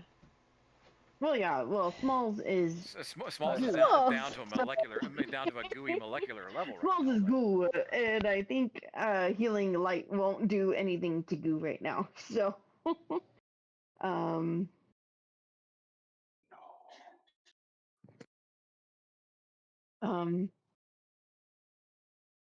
just to make sure, I'm gonna send a healing light, and it's I can see within 60 feet to Malin. I'm gonna give you a 1d6 for that.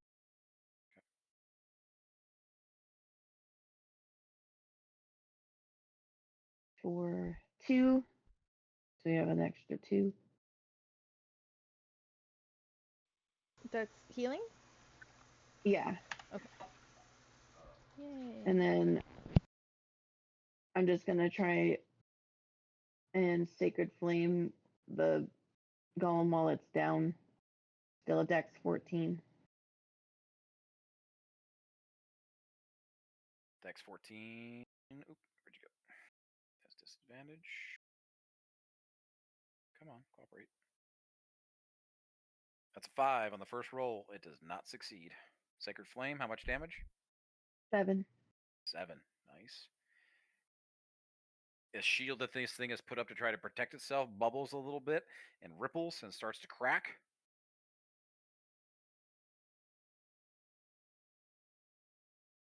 Is that it for Pico? Oh, that was a bonus action. I could do it again. I have 2 actions. For a spell, it takes the full action. You can attack twice with a melee weapon, or Yeah. you can use. Well, the healing was bonus. Yep. So then that would. So be I have 2 actions. It's 1 action, but you can attack twice using that action. Oh, it takes a full action. Got it. Yes. I now understand the attack versus action. Got it. Okay, that's, I'm that's done. the balancing of spells sorry. versus melee. Yeah. You're good. Okay, done. Okay, you're staying where you're at next to the hole? I'm in a hole. Okay, Pico hiding in a hole. Drew, you're up. Ellie's on deck.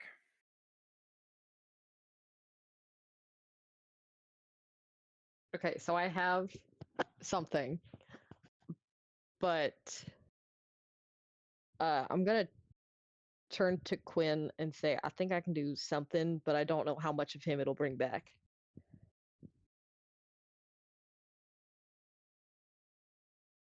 I'm on mute. Any, anything. I need him back. She's still just staring at him, or what's left of him.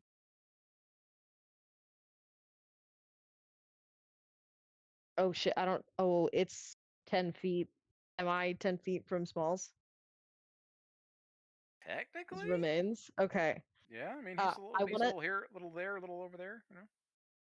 I want to try to cast Animate Dead.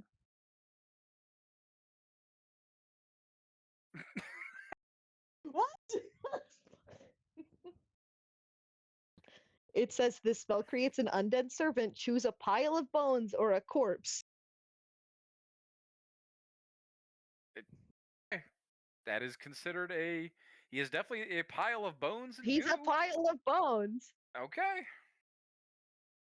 I know his corpse is a little mangled, but can I make him a zombie so it still looks like Smalls? Smalls, Roll me if you the- don't Roll me the Smalls. spell here. That's like that you're gonna use Animate Dead on Smalls. Yeah. All right. Oh, I think I just do it. Yeah, it just happens. Yeah, Okay. casting time is 1 minute. Smalls, if you don't want me to do this. Oh no, it's happening. Okay. Smalls don't get a fucking say. Smalls is dead. Drew, you get this like half second of thing with Quinn. Like, Quinn says, "Do whatever you do. Whatever. I need him back." You raise your hands with your fucking with your fucking scythe in one hand, and you whip around, and you utter this dark guttural incantation, and all of a sudden, the blood and the bones and the viscera and everything that is the splattered remains of Smalls quickly congeals and goops itself up.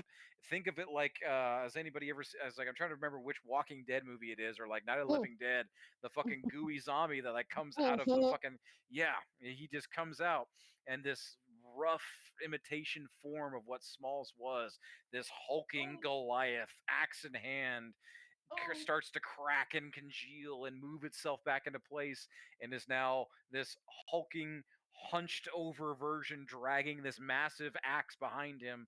Zombie, blood goo zombie. And he is a marionette practically in your hand right now as you command this undead form. Yeah, so I'm gonna bring him next to us, next to Quinn specifically, and I'm gonna look at Quinn and I'm gonna say, "Pray for his soul."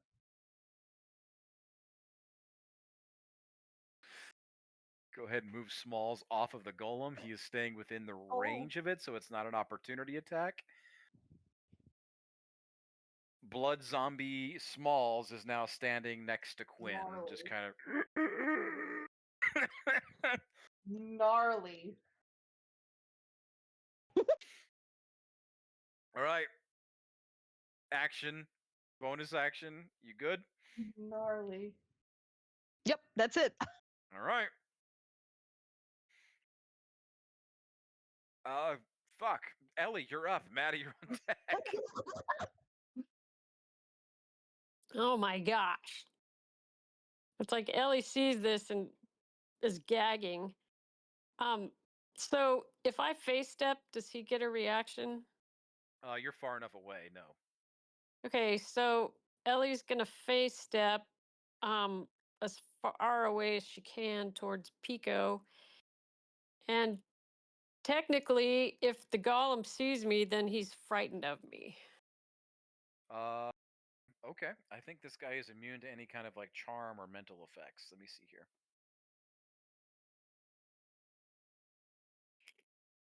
Yes, he is immune to any kind of mental effects. He is an automaton. All right, so just gonna face step over there. Okay. So that's a face step. Do I still have movement, or that was it? Yeah, you still have movement. That's just your. I think is that a bonus action to use? Yeah, it Yeah, is. you still have your movement in action. Right. I'm gonna run over and stand next to Pico in Okay. the hole of holes. He's hiding in the hole. All right. You still got an action.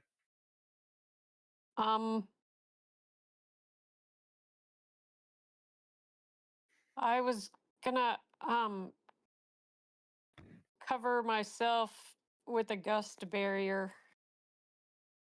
Or Raise can my I? arms. Go ahead. Hey, can Pico go? Hey, Ellie, I cracked a bit of his shield. If you want to try and see if we can cantrip and get that shield off him, you could probably get even more damage. How it's like I don't. The only way I could do that is, I mean, I can throw a blood bolt into the crack of his armor. 3, 2, Can you hear 1. me? Yeah. What do you want to do? Oh, throw I a agree. Yes, throw something. throw a blood bolt into the crack of his armor. All right. Roll that attack. Let's go. Guys That don't have is time a to stand. 20. 20 hits. Beats it. Beats it. Okay, so 9 damage. Nice. Okay. That shield is looking real rough. It begins to crack and splinter as this thing is like trying to hold it aloft and keep itself as positioned above it before that counterweight comes crashing down again.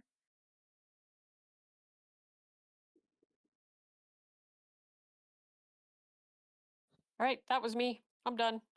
Okay. Maddie, you're up, and we're gonna say that Zombie Smalls is on deck. I don't even know how to process that part right now. I but know, right?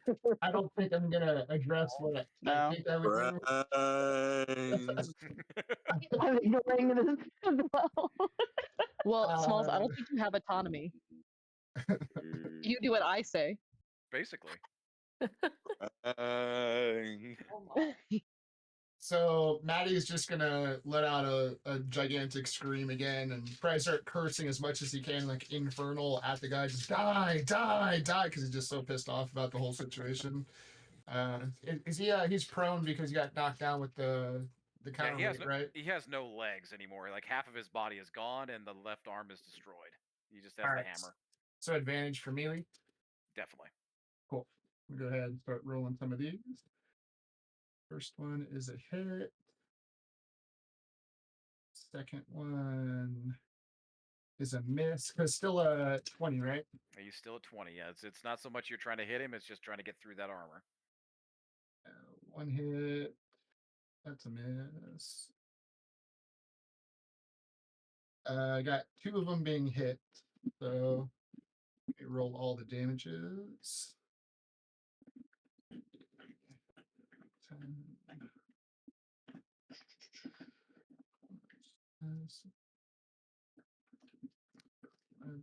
Plus 2d6. I apologize. I'm going quick. I promise. 8. And Lots of then dice. double damage for the lightning. Another 8.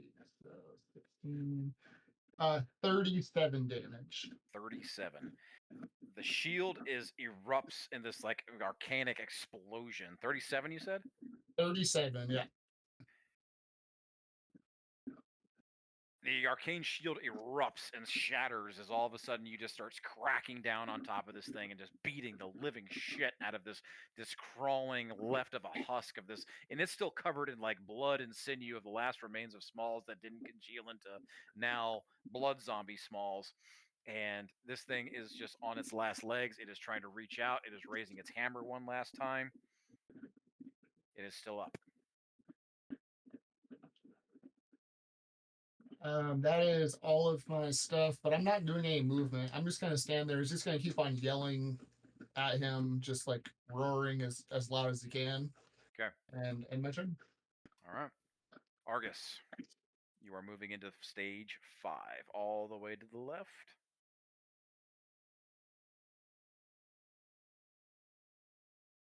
Yeah. As you move into the 5th stage, you realize after everything that you like with your spider assisting you and like realizing exactly what this conveyor is supposed to do, like you are standing on a weighted platform. Your feet are anchored into this thing. The bronze was meant to like encase you. It was meant to add weight. It was meant to like basically bring you along this conveyor line. Everything that you were able to resist, you took no damage, but it didn't add anything to the weighted platform as you move into the last stage of this. The forge. All of a sudden, you move into this 5th stage, and it opens up into this bright, glowing red orb. This master section. And all of a sudden, it begins shooting out this red beam, this connection, and all of a sudden hits you in the chest, and bam! And all of a sudden, the it's almost as if like tens, like thousands, hundreds of years even are passing through your head. All of these sights, all of these sounds. There is battles. There is construction. There is just it's impossible to make sense of. But all of these things are running through your head, and you realize that you remember reading back that this is the heart. This is the prize. This is the thing that Orochi wants. This giant, big, beautiful ruby, as he described it. It's trying to force something onto yourself. But you are already your mind is already free. You are not like these mindless husks, these things that this thing is creating here. It's forcing upon, this sentience into these mindless husks. No, you are already there. You can make a choice. You can do something here. You need to reach out. You need to try and grab that thing. As he said, be quick, be strong. And if you're neither, I hope you're smart. You need to make a wisdom saving throw here first and foremost to resist the urge of the Master Orb. This is a DC 10. Oh, thank God.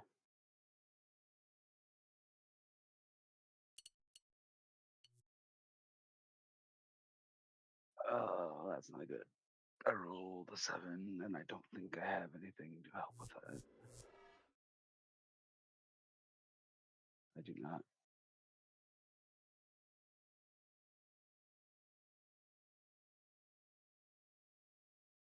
You do not pass the 10?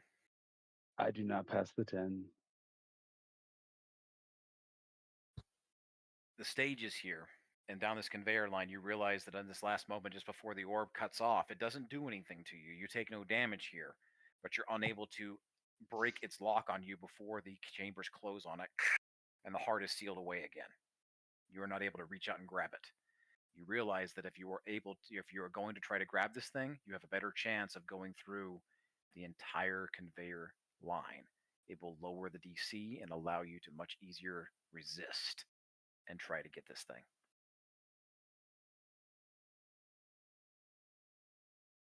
As the conveyor ends and you all of a sudden the locks break on your legs and you fall backwards.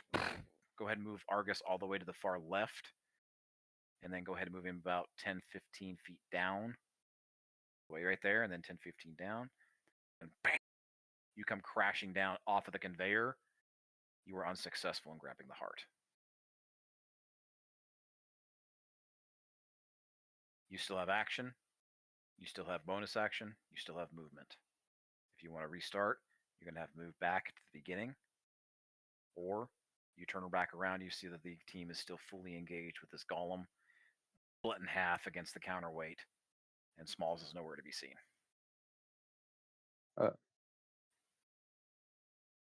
Yeah, from that angle, I wouldn't be able to see him through the body or Maddie, as the current zealot mush he is over there. I will start walking that way, which is only 30 foot. Okay. You have bonus And then, action, so whatever you want to do. I'm going to go ahead and yeet to Eldritch Blast that said golem. Okay.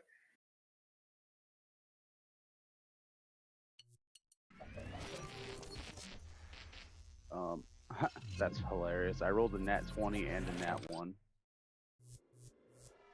Well, let's roll the fucking nat 20 first.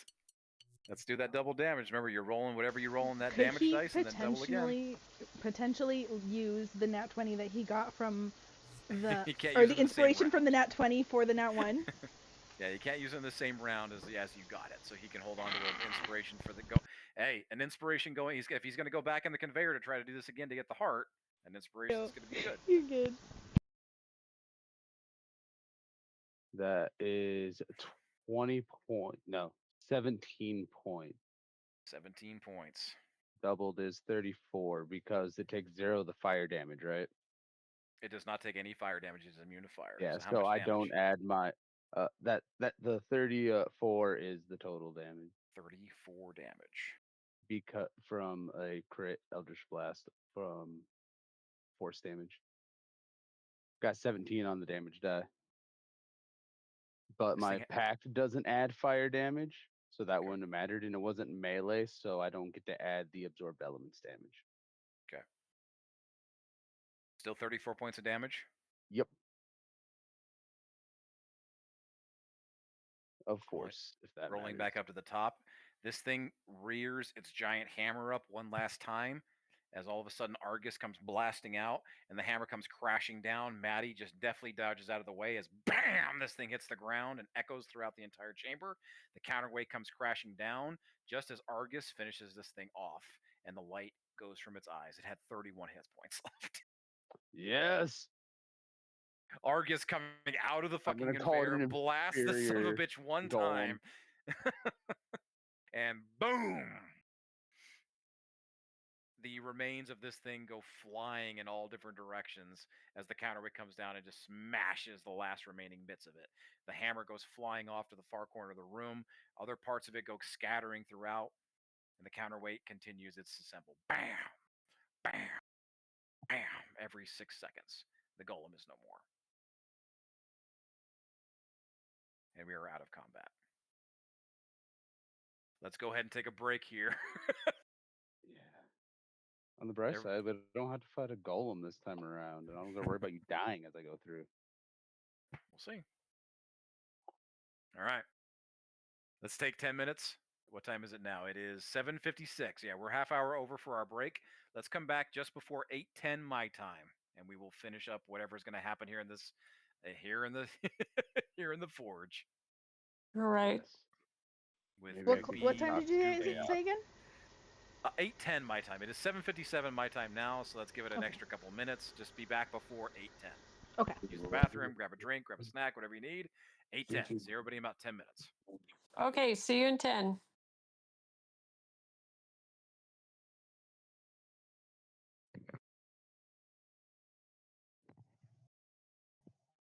I didn't do it. It wasn't my fault. That golem was inferior. I'm sorry.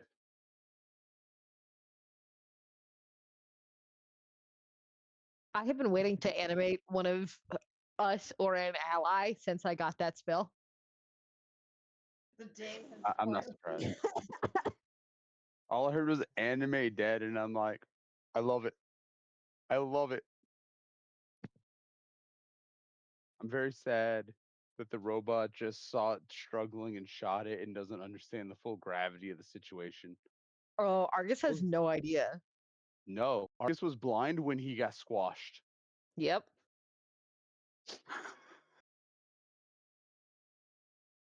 Ah, yes. And now you gotta get baby shoes again. Yeah. I only took 3 points of actual damage.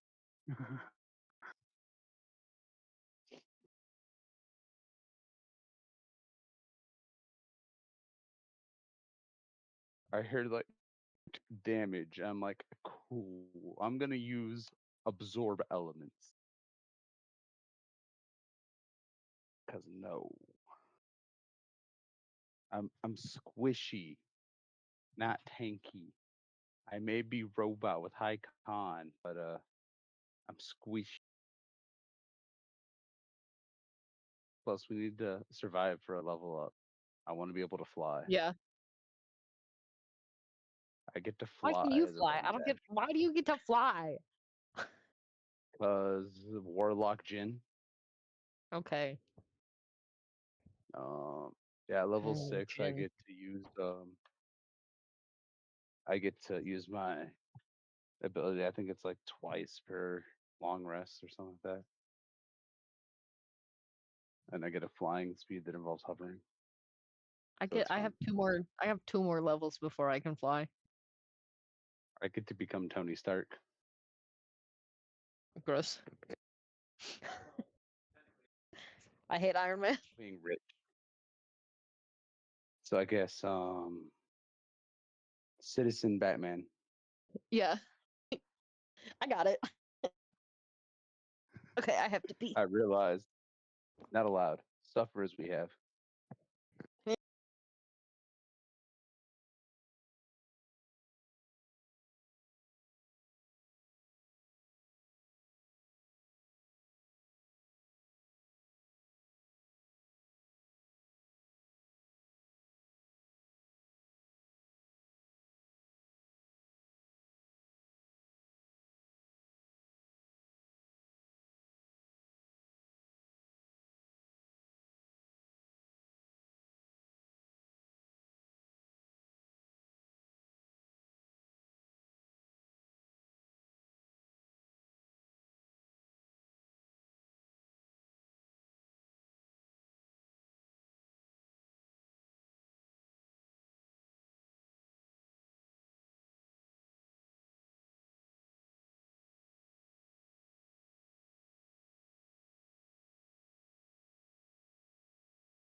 I'm gonna try and log into my computer real quick. I will be right back, guys, if it works.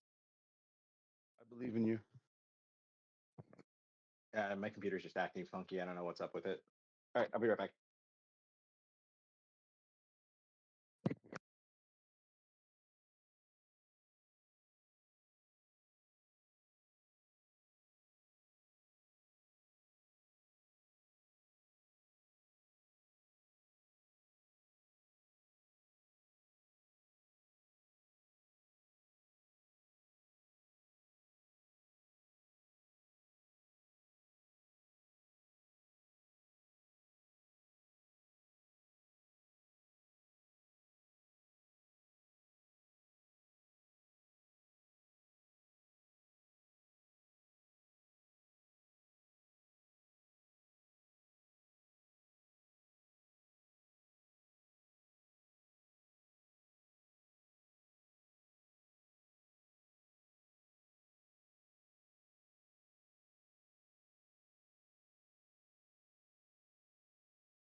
Okay, no success on the computer.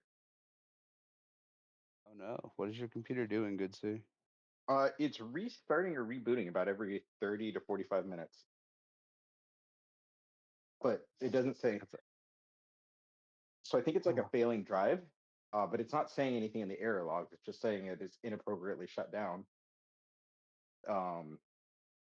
But my memory usage is good. It's not spiking to 100 or anything like that. So I think just one of my drives is failing. I just got to That's figure out which one. unfortunate. If it keeps restarting, it's probably the one with your OS on it, which would really suck. All right. That would really suck. Mostly because that's one of the solid state small drives, 2 terabyte, like little itty bitty ones. So that That's one why I shouldn't didn't be failing. really- It shouldn't be. However, So I'm the fact hoping you it's said another it's 2 drive. terabyte might be a driver issue, That's true. an I could. update from Windows. Because that happened a few patches back where it was completely screwing people's drives. And it was just sequence. It'd get so far into the memory and then be like too much and then reset for some reason. Even though Windows has support for what is it, 16 terabyte drives. Interesting. Right. I will have to type that up and send it to me. I will research it tomorrow when I'm not drinking. All right. Thank you. Is everybody back? Are you back? I believe the Monica is putting sauces on her burger. I mean, that Just for, like, depends on how you define is everybody back. Yeah, you're dead. I'm back. Smalls is a blood zombie right now. Brains. Of all the fucking directions this could have gone, oh my god. I feel it'd be more like blood. This is going to be interesting. All right. All right. Monica's putting sauces on burger. Monica, can you hear us at least? You say all right, but is it all right? You tell me. We're going to find out. Sherry, are you back? Gonna put that on their head real quick. Okay. Well, the question was, could you hear us? If you can listen in.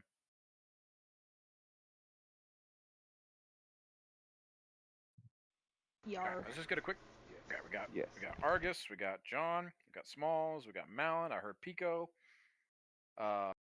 Maddie, you here? Yeah. Drew Yeah. and Ellie. You're muted if you're talking, Ellie.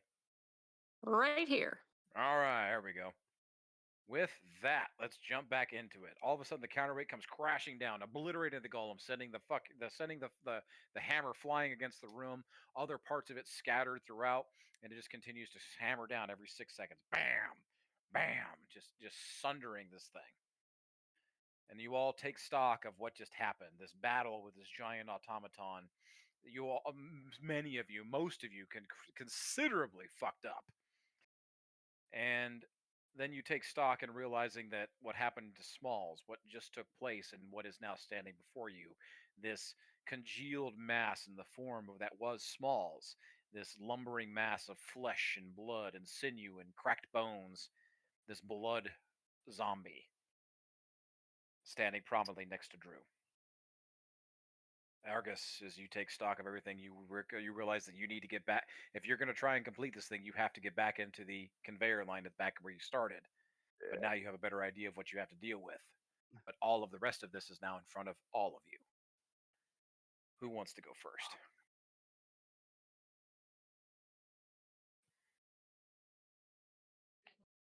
I guess Quinn will jump the line. All right. Quinn is going to walk up to Zombie Smalls, and just put her hand on his chest and just, you fucking idiot. And then she is going to say, I need you to remember my magic.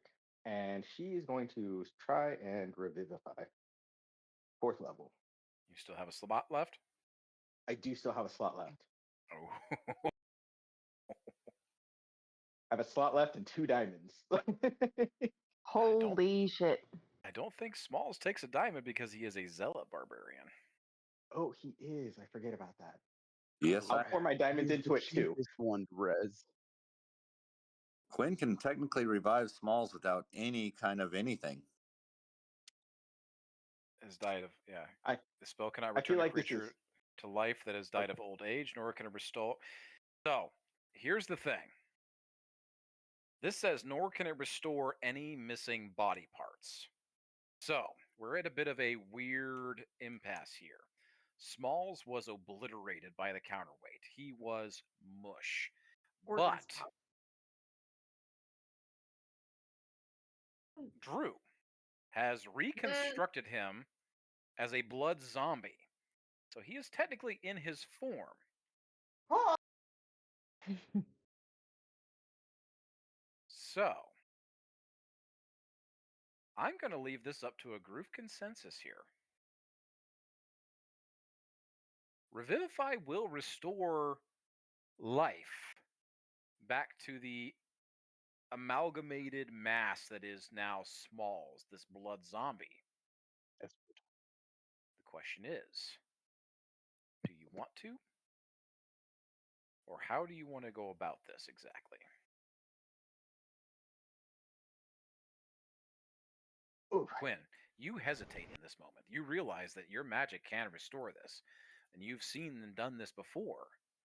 But you realize exactly what you're looking at here with Smalls. He wasn't just like stabbed or he wasn't poisoned. No, this is reconstructed. This is something else. What do you want to do?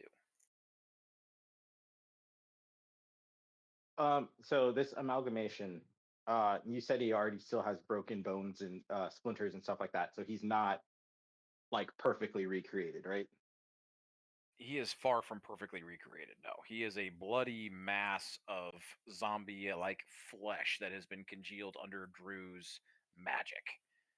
Yeah, They so like raise. with Go ahead.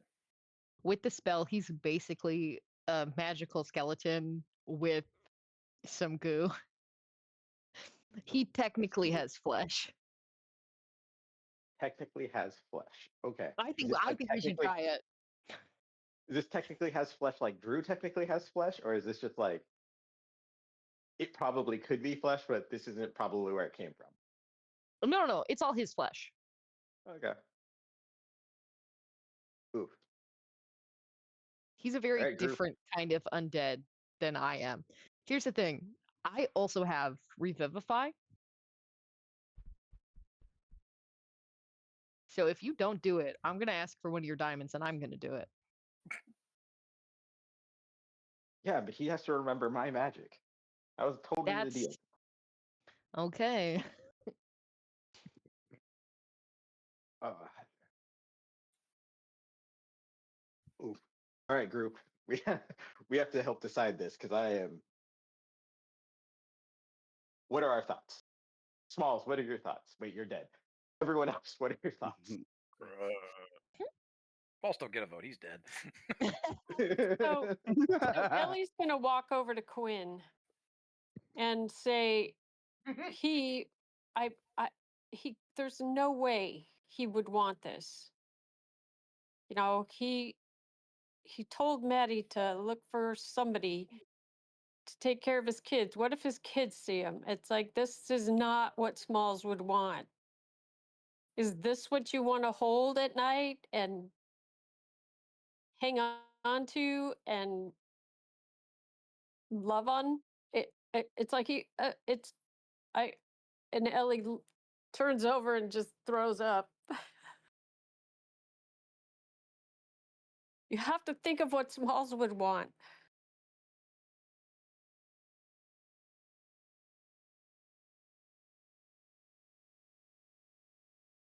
Maddie, what do you have to say? I think Maddie's kind of still like inspecting Smalls to kind of see what actually came up for the animate dead still. Like he's like genuinely confused a little bit about the whole situation. He doesn't say anything yet.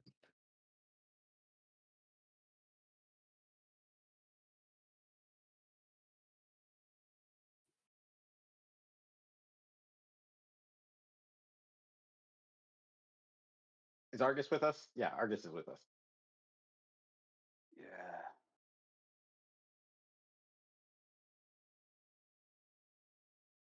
Guys, I can't pull all of your teeth to figure out what. Yeah, I'm aware. Argus is remember, Argus was theoretically blind when Oh, that's fair. he got Argus saw none of squished. this. So But you can he see. is. I could see he's mangled and injured, but I'm like, I haven't connected that he's been reanimated dead yet. Mind, amongst your bickering, I'm putting it together still. Okay. Quinn is going to put her hand on his chest. And she says, "Please remember my magic, and may this be my last mercy to you." And she's going to turn undead. Oh, nice. Oh. But that's my undead. Zombie. He's about to blow up. Smalls, in this moment, I'm going to give you a choice. You have one force wanting to bring you back in this form, in this moment, this form in which you are, and you have another force that wants to not. What direction does Smalls want to go? Okay, so I have Quinn trying to bring me back from the dead. No, you Nope, have Quinn backwards. you have Quinn who wants to destroy you, end it. Whatever this is left of you, she wants to destroy. And then you have Drew who wants to revivify the form in which you are now.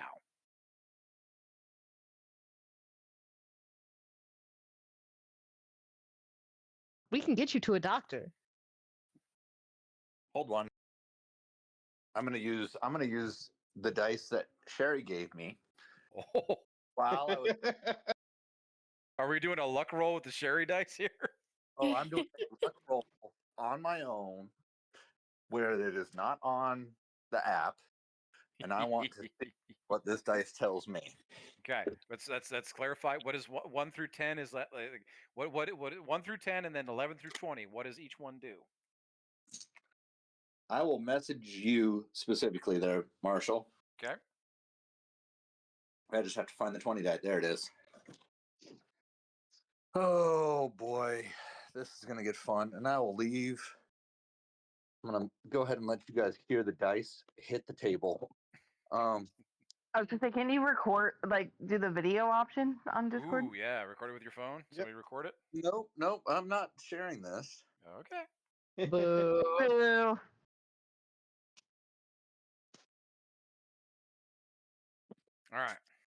All right. I shot you a quick text. All right. Got it.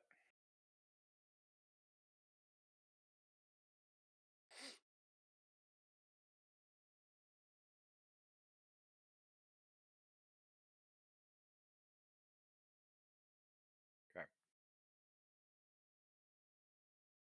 Argus. Yes. As this debate is going on, you realize that you guys still have a job to do. You still have to get that heart. You still have to get Orochi's prize, which means getting back in the conveyor. Yeah. Now, your entire time going through this, it gave you some insight. Is that you are sitting on a weighted platform. The bronze hitting you, the molten bronze, adds to that weight.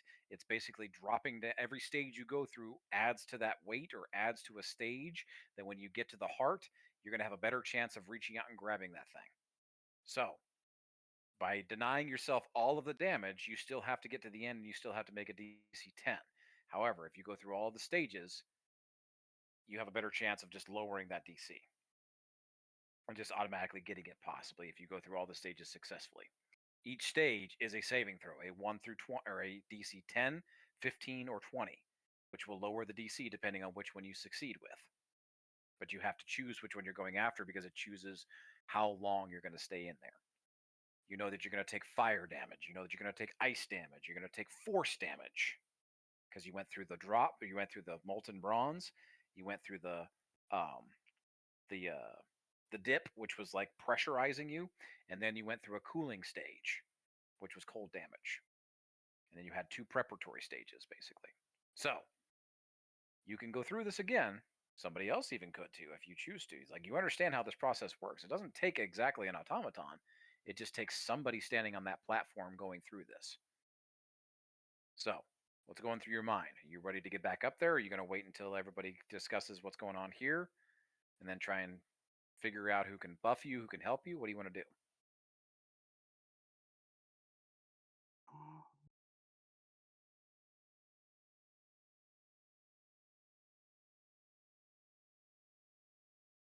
I think I'm still like a good 180 foot, right?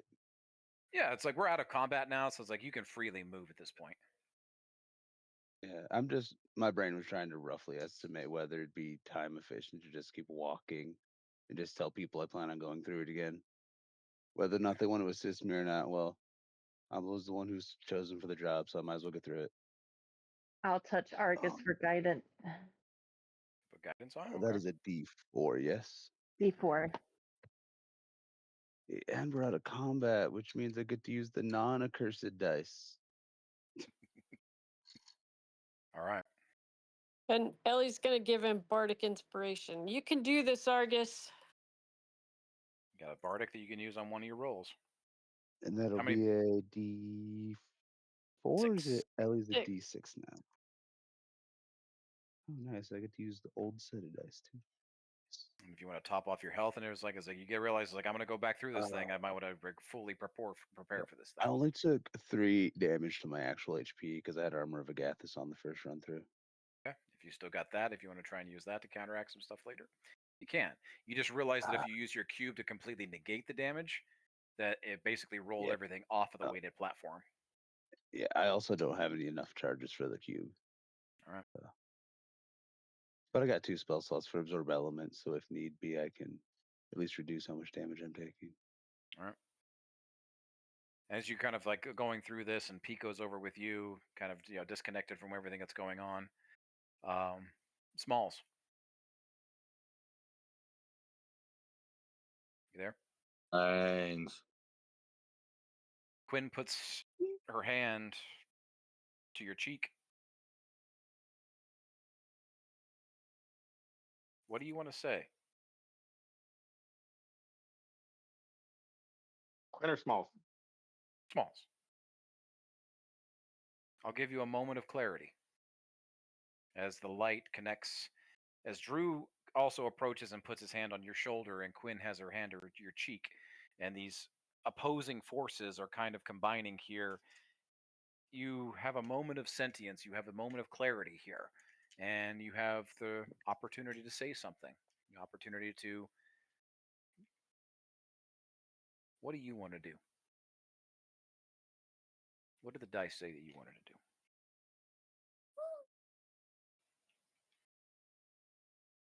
Smalls is going to look at Quinn and say, my only regret is not finding and protecting my children. And in that statement, he's also going to look at Maddie, remembering the last thing he said to Maddie about finding Meg and asking for help to find and save his children. And he's going to look back at Quinn and say, let me go.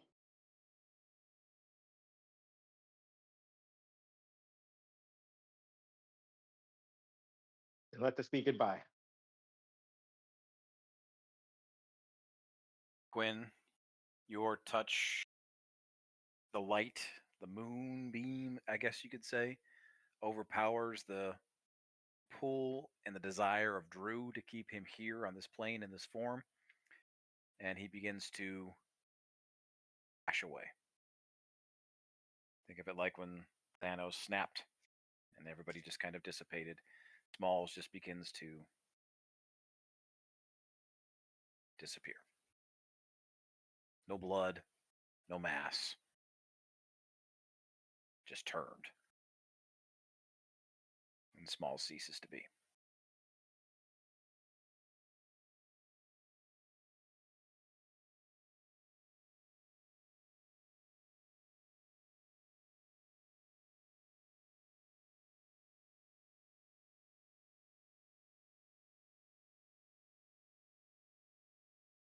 Quinn's gonna look at Drew. She's gonna she puts something, or she digs in her component pouch, pulls out the 2 diamonds, firmly places them in Drew's hand, and she's like, I don't think I can do this for a while. And she's gonna give Drew the 2 diamonds.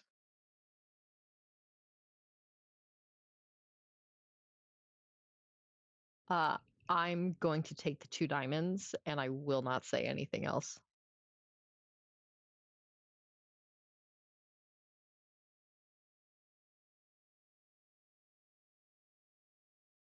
I will Have it pat. just oh, go ahead.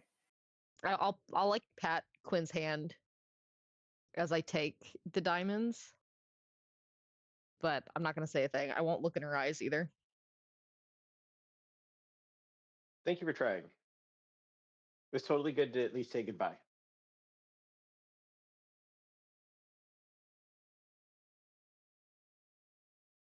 And then Quinn's going to wander off somewhere as she normally does. Malin is gonna follow her. You all Hey, take a Marshall. couple.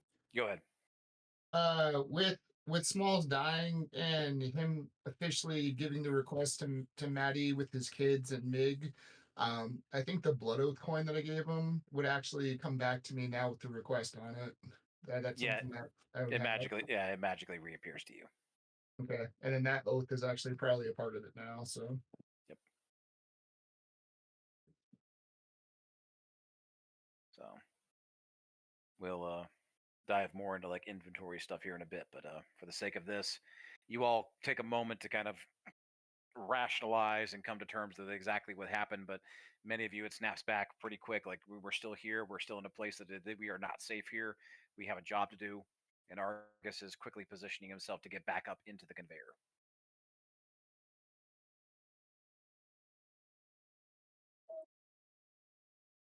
Does Argus have temporary hit points? Currently, no. Okay. Quinn's gonna. Oh, hold on. Let me see if I have a spell slot for this. I do. Okay. Quinn's gonna look at Argus and she's like, "You'll probably need this." She's gonna cast Harvest Moonglow. In a 20-foot radius, a sphere with a central point within range will bathe everything in a silvery dim light. Invisible creatures will show as translucent, and allies can choose to absorb the light for 2d6 temporary hit points. Whoa, 2d6. Do I roll that or do you roll that? Well, since it's it's just allies. out of combat, would that be max? Would be max. Oh, okay. Yeah. Even though it's temporary hit points, not healing. Well, we haven't really ruled on that. Since you're going to a Okay. preparatory stage here, I'll allow it. I'll allow the full. So 2d6, you said? Yeah, so that'd be 12. 12? Yeah, that's solid.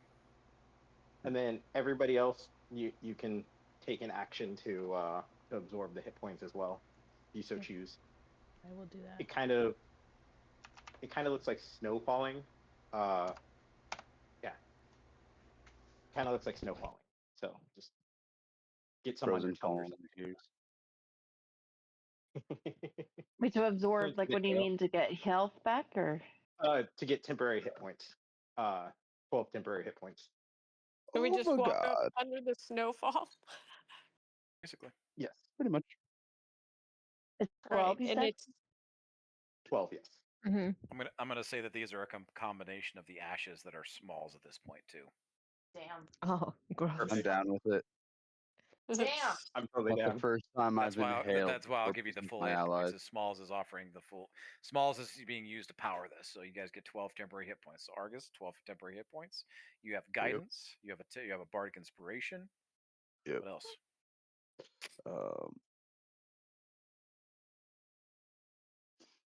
He has anxiety at this point. The robot doesn't know how to deal with that, but that's the robot's issue right now. Is there anything anybody else wants to do to try to buff this? Argus has to get back up in there and go through this. what are your hit points, Argus? I am literally missing 3 hit points out of my physical max HP, so Oh, okay. that's not as detrimental for wasting a spell slot or item at Yeah. that point. Okay. Okay. I feel like that'd be a waste of a resource that would be better used after I get burned. Mm-hmm. So, does anybody else want to do anything or add anything? About to jump back into this.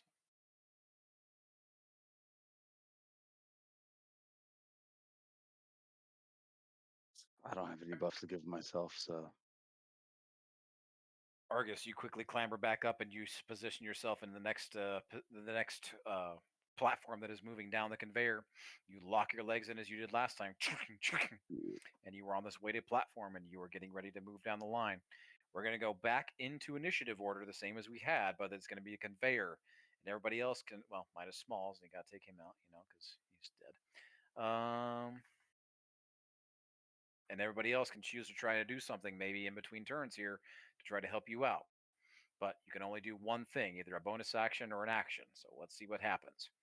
So Argus, you're into the dip. You position you're entering the dip. You're positioning your feet. You're holding steady. You have all of your buffs. You have guidance. You have a bardic inspiration you can use once, and you have temporary hit points. And you move into the fire. As you position yourself, as all of a sudden the molten bronze begins to pour down, you have your choice here. How long do you want to stay in this thing to allow the weighted platform more weight? You can make a DC check of 10, 15, or 20. What do you want to do? And I'm not going to tell you what the save is until you get there.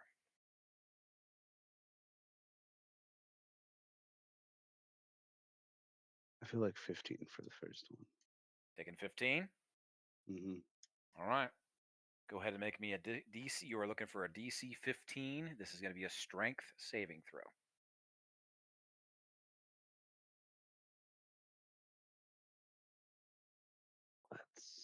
We're gonna hope that I roll a 5 or higher on the Bardic. No, we rolled a total of 12.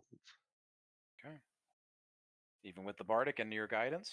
Yeah, I rolled a 1 for my guidance, and I rolled a 9 on the die. I have no Alright. strength. With that, you are going to take a full 25 points of fire damage as this comes your way. Sorry, 30 points of fire damage. You take double damage because you failed to save. So 30? 30 points of fire damage. Hmm. You can still use your reactions and stuff like that, so be thinking about your abilities and whatnot.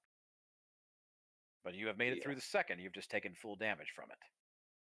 So go ahead and mark off a -2.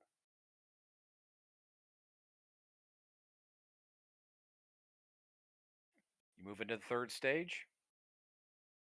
You're holding off. Does anybody else want to throw anything on Argus before he moves to the next stage? I can throw another Bardic. If you got one Bardic left. Guidance continues to stay on, right? Yep, you're holding guidance. Yeah. Okay. And I'm just saying, come on, Argus. It's hard, I know. You're using your Bardics. Anybody else? All right. Argus, you enter the dip. All of a sudden, you are enclosed around this containment shell as all of a sudden everything begins to hum and shake and rattle, and you are hit with a massive force. You have a choice again 10, 15, or 20. Which one do you want to do? We'll do 15. Okay. Make me a DC 15 Constitution saving throw.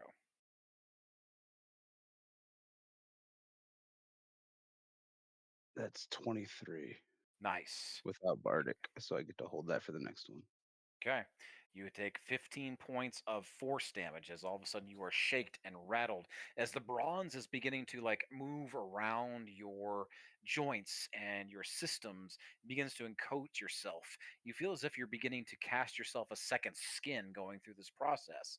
15 points of force damage. I have taken the damage. You move to the next stage, the ice. You will be liquid cooled here. As Orochi wrote, it's nice, cool water. This is not.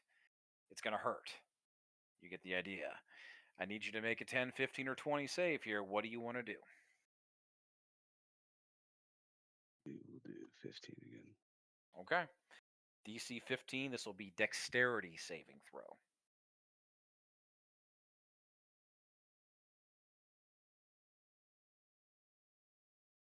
17. Yay. You make Thank it. you for the You party. take 15.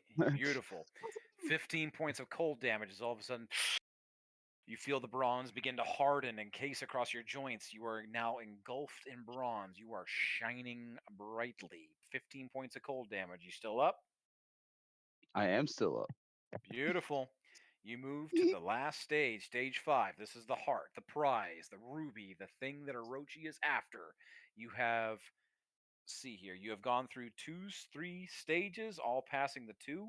You are starting at a so what happens here is you started at a DC 11, which was really fucking funny because you rolled a 7, which was 1 off from where you were because you passed the 20 last time.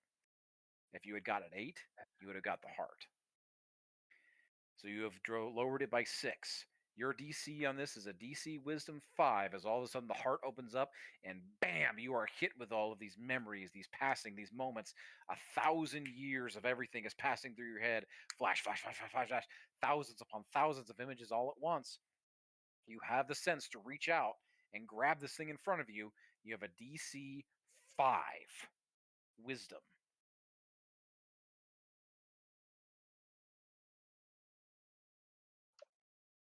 Oh, that's hilarious. Okay.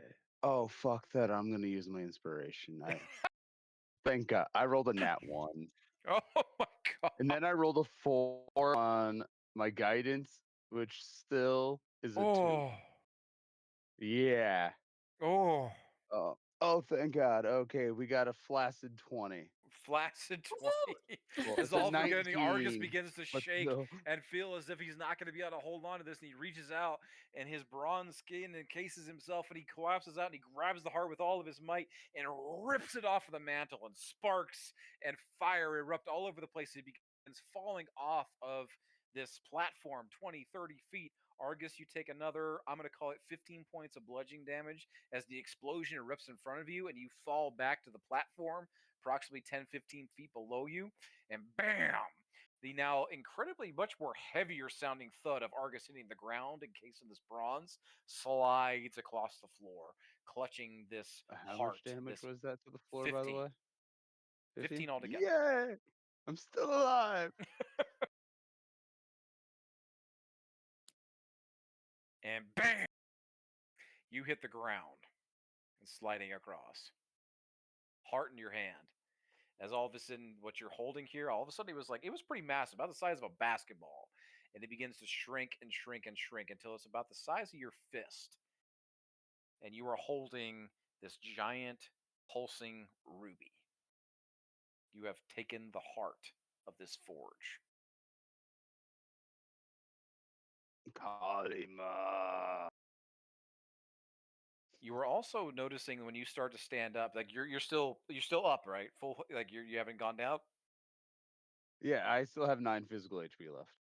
You stand up. You are encased in what is considered half plate armor at this point. You can go ahead and add.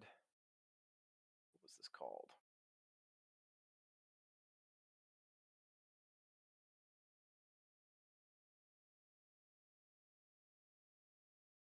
You can add molten bronze skin to your inventory, and you will be taking the half plate version of this. Okay.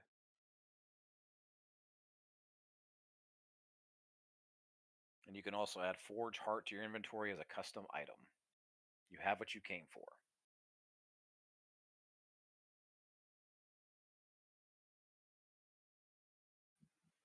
As everyone kind of crowds around and gathers around, it helps Argus to his feet, his new bronze shining form brightly here as the slough and the metal. They basically think of it like when old school blacksmithing is like chunks and like bits of molten parts start flecking off, and his form is now encased in this molten bronze armor. And you all stand around. He is holding this, still very much so. It's almost like a heartbeat. This giant fist-sized ruby gem that is thrumming like a heartbeat.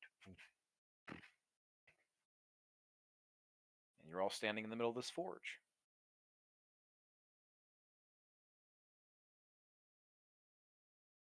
Does anybody say anything? Congratulations, Argus. You did it. You look beautiful. Yeah. Shiny. Good job, brother. Does that fuck? I will not need to give the Anke calf plate to someone, I assume, unless I can use it as it exists and remove the shiny skin. You can decide. You can determine that later. All of a sudden, you hear something banging against the walls, the far doors of this thing. Bam, bam, bam, bam, bam, and you start hearing muffled voices on the other side of the door. Even against the sounding of like all of this forge going on and everything happening in here, you start hearing clamoring, clashing of metal, things pushing against the door. Bam, bam, bam. Something is on the opposite side of the door of this forge. These massive metal doors. I think we need to go. Yeah, I'm gonna pass. I'm gonna pass without trace. Nice. Okay. And I can get everybody. Yep. And then we all head towards the hole. Diggy hole, guys. Let's go. Limp faster. Before we do, I want to turn to Argus and say, "You got one. That's for the job. Don't you need another?"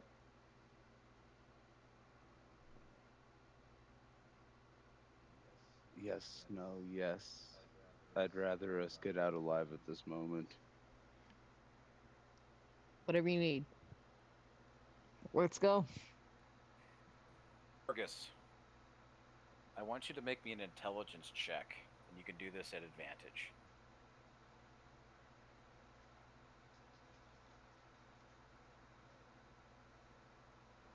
Oh, that's a 12. Do I get to add my guidance still if Pico hasn't dropped that? Definitely. Yeah. That's a 14. 14. Ellie, you got another bardic inspiration left by chance? I do. Argus, you can do this.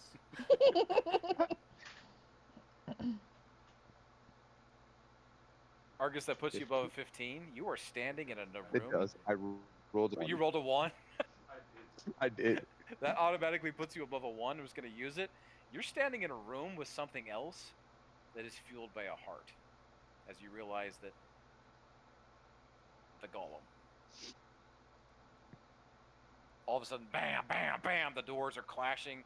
All of a sudden, something is on the other side starting to shove against it. More force, force, force. You only have maybe a couple of minutes before something comes crashing through those doors. What are you doing? Swipe and could go. I actually command my spider to rip that heart out? Okay. We're going to need a strength saving throw here. We're going to need a strength check here. This thing is completely decimated by the forge, but parts went scattered everywhere. You're going to either have to pick it up or wrench it out of its chest plate, or you're going to have to try and haul something that, honestly, without Smalls here, I don't think any of you are strong enough to carry efficiently. Can I summon Opal? You still have a spell slot? Yes, I do. Okay. How strong is Opal? Hold on. I have a 4th level spell slot, and our stat block is in 3rd level, so let me look at it. I think she has like okay, a strength. So her strength is +5. So she has a 20 strength. Okay. Yeah, she does. All right. She's very strong. You guys start making a mad dash, most of you, towards the exit. Argus, go ahead. Anybody that wants to assist Argus, I want you to give me a perception check to try to find the heart of the golem, and then we're going to see what else you guys might find on your way out. This is going to be high because you are trying to find parts while mad dashing like quickly to the exit. 21 perception from Pico. Ooh, okay. I rolled an 18. Okay. Oh, and I have my guidance still from Pico. A 14 for me, too. 21. I got a 19. 19. All right. Pico. I got a 9. 9. I got a All right. 26. Holy shit. Thank you, John. I had Pico. advanced on Grievance is perception. a great Yeah, this is true. Yes, you got that fucking shield. Yeah. And you thought it was going to be useless. Anyways, Yeah. Pico, Argus, you guys quickly, like, as you got a mad dash, you notice that there is a thrumming heart similar to what you're holding in your hands over where these massive parts of this golem got destroyed. And it is actually closer to the exit than you think. And you can mad dash over there.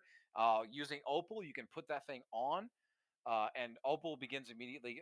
Drew, under your command, Opal begins mad dashing towards the exit. Quinn, on the other hand, on that 26, you notice on the far end of the forge, where it went flying, is the hammer.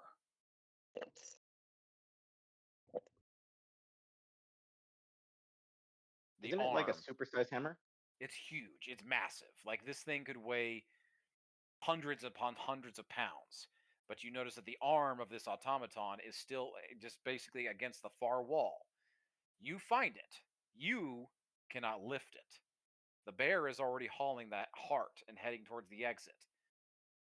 What do you want to try to do? Do you want to shout to the team? You found the hammer, and you realize what this thing can do because you watched it just decimate some of your teammates. Do you want to try to get it? Guys, do you think we could totally move this hammer? It's probably super useful and at least valuable. You have like 10 seconds. Can Malin telekinesis it? Oh. I can't. I'm out of spell slots. I'm in hybrid form, and I have advantage on strength in my lycanthropy. Okay. I can Is summon my 15 unseen enough servant. for you? He's not very strong. Unseen Servant is definitely not going to be able to move this thing. It can only like work with mundane objects. True. Okay. Maddie, you going to try and move this thing? I mean, my strength is not good, but I have advantage just because I'm in lycanthropy, so I can still give it a try. All right. This is a raw check. Has anybody got anything in the last second to try to buff Maddie? I've got bless. You got bless? Okay. Maddie, bless. you're going to... Okay. And you're still putting, as I say, Pico, you're still putting guidance on Argus for the check that to try to find the heart. So, Pico, you're out. I have one more. I have one more bardic inspiration. You have another bardic? I have my last one. Okay. Can I do bardic, or can I do bless and guidance? Because I have both. You can't do both at the same time because both are concentration. Okay, then yeah, he gets bless. Okay, so Mighty, you have a bless, and you have a D4 for bless, and you have a D6 for bardic inspiration. Really quick, Maddie, did you ever take that doll that I made from Malin? I think Malin took it, but I don't think she gave it to me. I did. After that, I believe you spoke to her. Oh yeah, because I did apologize. So yeah, I did. Oh, okay. So since one's only one's a concentration, so technically, Ellie, you could do bless and your bardic because bardic is not a concentration. Yep. And so since you have it, then I will cast that. And then guidance from. You still have the spell slot, right? Yep, my very last one, Charm Twister. So you get 2d4 from guidance because Quinn, I'm going to say that you switched to guidance, correct? Okay. Yes. Okay, so you have 2d4 from guidance and a 1d6 from bardic inspiration. This is a DC 20 to try to haul this thing out. Strength check. Alright, so plus he gets another D4, or is that?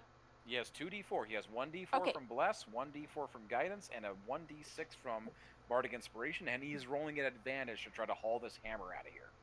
Nice. First one's a 25. You got it. Just in case. Oh. I got a 30 on the next one. 30. Holy shit. Yeah, you grab this thing one-handed and begin just hoofing it towards the exit. For smalls! I was gonna offer to have the spider make like webbing to drag it, but I guess not.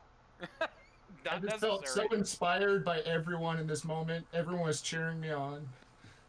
Maddie is hauling this giant, like it's like probably 3-4 times the size of he is at this point.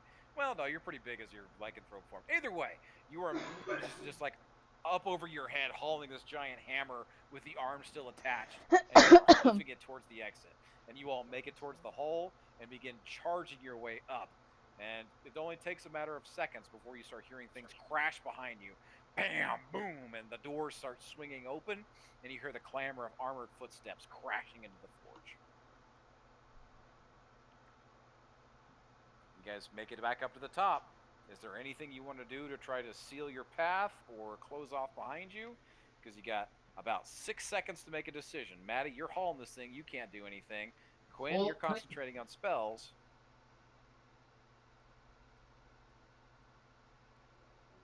I'm gonna Who's use doing third what? level magic missile and shoot the everyone gets through. Block the door. You Kind shoot of create magic missile? rubble and at third level. Okay. Specifically going for the thing, trying to create rubble. Okay. Is anybody else doing anything? Getting I everybody do a else to back up. Firebolt. Okay, I'm backing up. Never mind. Yeah, getting everybody else to back up. Are you doing anything, But Malin, or just getting everybody to back up? I'm just gonna get everybody to back up. The cart and everything. Ellie, you are concentrating on bless. I'm gonna say you can't do anything. I don't have. Oh, I do have to concentrate. Okay. Maddie's hauling the Never mind. hammer. Opal is Yeah. hauling the. Drew, you're concentrating on Opal technically, so Yeah. can't do anything. Argus, you are Not magic really. missiling. Pico, you and Quinn. Yeah, you and Quinn have the free actions here. What do you want to do to try to seal or conceal yourselves? What do you want to do? I have thaumaturgy.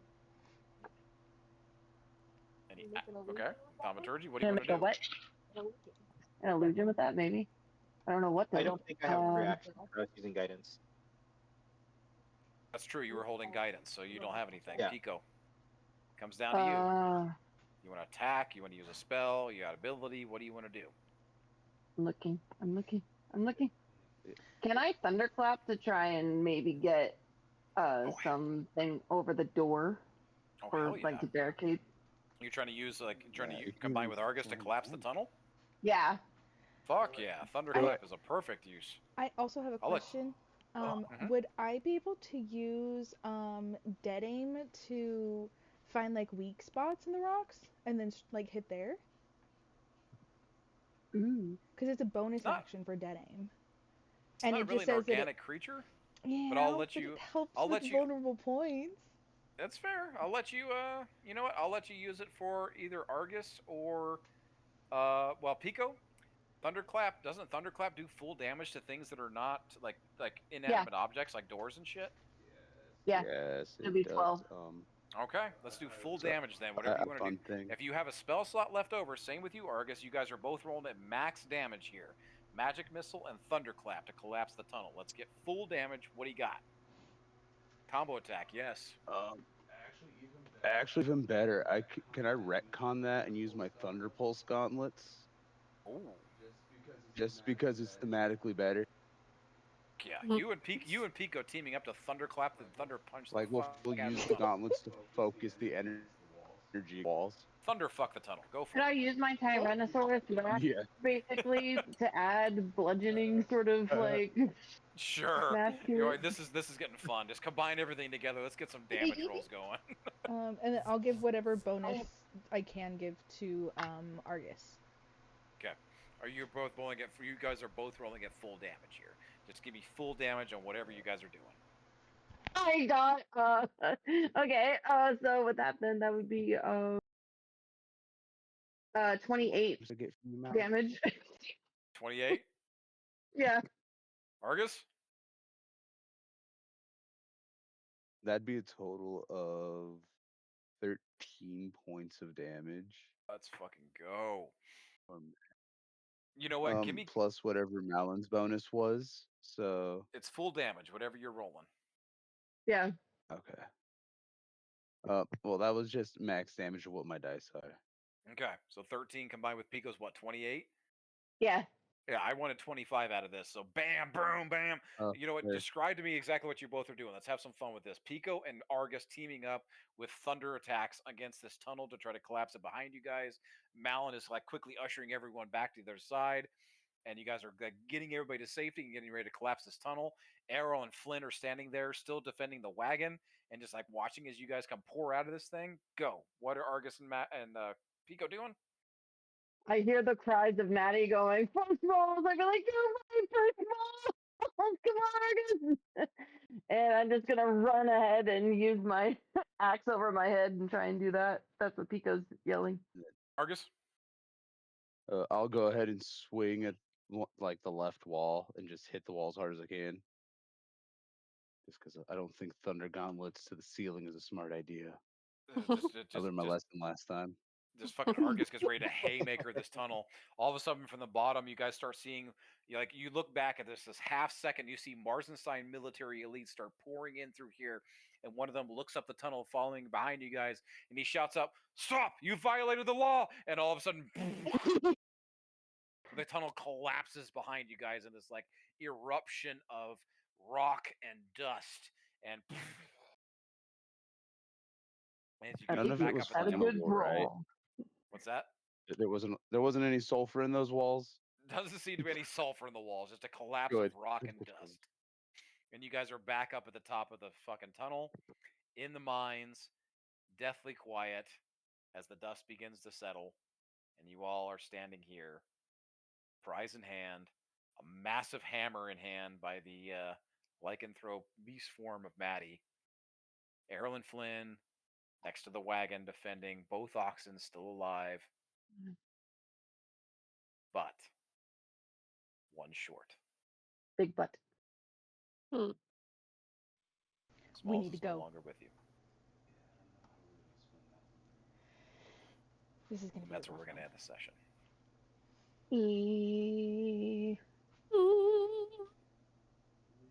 Leaves from the vine. No, don't you dare! No, don't do that. I can say that on the kalimba, guys. No, go away. Wait, Mark, It's a would that mean horrible That's day beautiful, for but rain. don't do this. now Mark can tell us all our small secrets. Yes. Smalls didn't have secrets. What are you They're talking dead about? now. They're now Give me dead. secret. Give me. Ellie's flute turns into bagpipes and she starts playing Amazing Grace. Oh, Johnny boy. Smalls. Her hands were tiny. Oh. Yeah, we have to make sure the statue has really small hands. The smallest. We have a little plaque of a baby hand for Smalls somewhere. Mark, this is your first D&D character you have ever played. You've played him for, what, 2 fucking years now? Jesus. Almost 3. Yeah. And Yeah. he has gone out saving a teammate in probably one of the best ways I can possibly imagine here. What do you got? Blood and sinew. Shit happens. Typical Mark fashion. I fucking love it. Hey, I tried to keep you alive, man. The small never meant to be a fucking undead zombie. Noted. True resurrection scroll. Fucking beautiful. We can't afford that. Smalls, or Mark, I hope you had fun with him. Like I said, this is your first ever D&D character you ever played. You did amazing. You held through all the way through this for all this time. Hell of a good character. Hell of a lot of fun. I am excited to see what you bring to the table with a new character. I guess I would just let everybody know that this was truly unexpected. Like, this was not something that Marsha and I planned. This was not something that was in any way, shape, form preconceived. This was truly well, what would Smalls do in that moment? Smalls would attempt to save a teammate. And Marshall, being the fucking devious bastard that he is, decided to go ahead and turn him. Anyone can die at any moment, huh? That's how that feels. Training or the actual battlefield? Being beautiful. Amazing Yeah. sacrifice. Third character to go down. Smalls. Yep. Sacrifice. Saying so far the original crew, we have lost what? We've lost Mornroe, we have lost Smalls, we have lost Drew, And Kyron. Xena Drum. retired, and what? Kyron. Or sorry, Kyron and Drum. Yeah, so that's. Did you say we lost Drew? I meant to say Drum. Too many fucking D names. So we've lost Drum. Drum, Who's Kyron, inside that body of Xena, Drew? Morn, and Smalls. So we've lost Drum. So of all the original characters, who is left? I think Drew. Me. And Malin. Maddie too. And Maddie. Yeah, Maddie's original. Yeah, the last three standing. Yeah. I thought you'd be the first to go out. The Thropple is still standing. Yeah. Going strong. Apparently, the surviving is banging each other. That's D&D in a nutshell. Just kiss your friends more and you'd live. It's not my first rodeo. Everybody, thank you. Hell of a session. To reiterate what Mark said, this was not planned. I just let the dice decide, and I make it up in the moment. You all tell the story. I was talking to Allie about this earlier. It's like, I don't plan that far ahead. Otherwise, I get frustrated when things don't go a certain way. No. I let the dice decide, and I let you guys kind of mold this together on what direction a lot of this goes. Otherwise, it's just too much over planning. And this couldn't have gone. This is a way that I would not expect in 1,000 years, and this was fantastic. So, thank you. Great session. Appreciate every one of you. I will see everybody in 2 weeks for boons and roleplay and to finalize and to say goodbye to Smalls in proper fashion. Sounds good. Hell yeah. Yay. Good Thanks, night, all. everybody. Good night. Good night. Good night. Well, signing off. Bye, everyone. Bye. Night, everybody. There you go. Night. Love, love, Good love. night. Does anyone want some shiny skin? I stopped myself from on his journal writing smushed. Ooh. It's like the sign off. Because you know No, how you like should. with Morn I have missing in action and Yeah. you know, I was gonna put smushed, but then I was like, no, that's kind of mean. I shouldn't do that. So I'm thinking about the art supplies I have at home. I could make a Smalls goo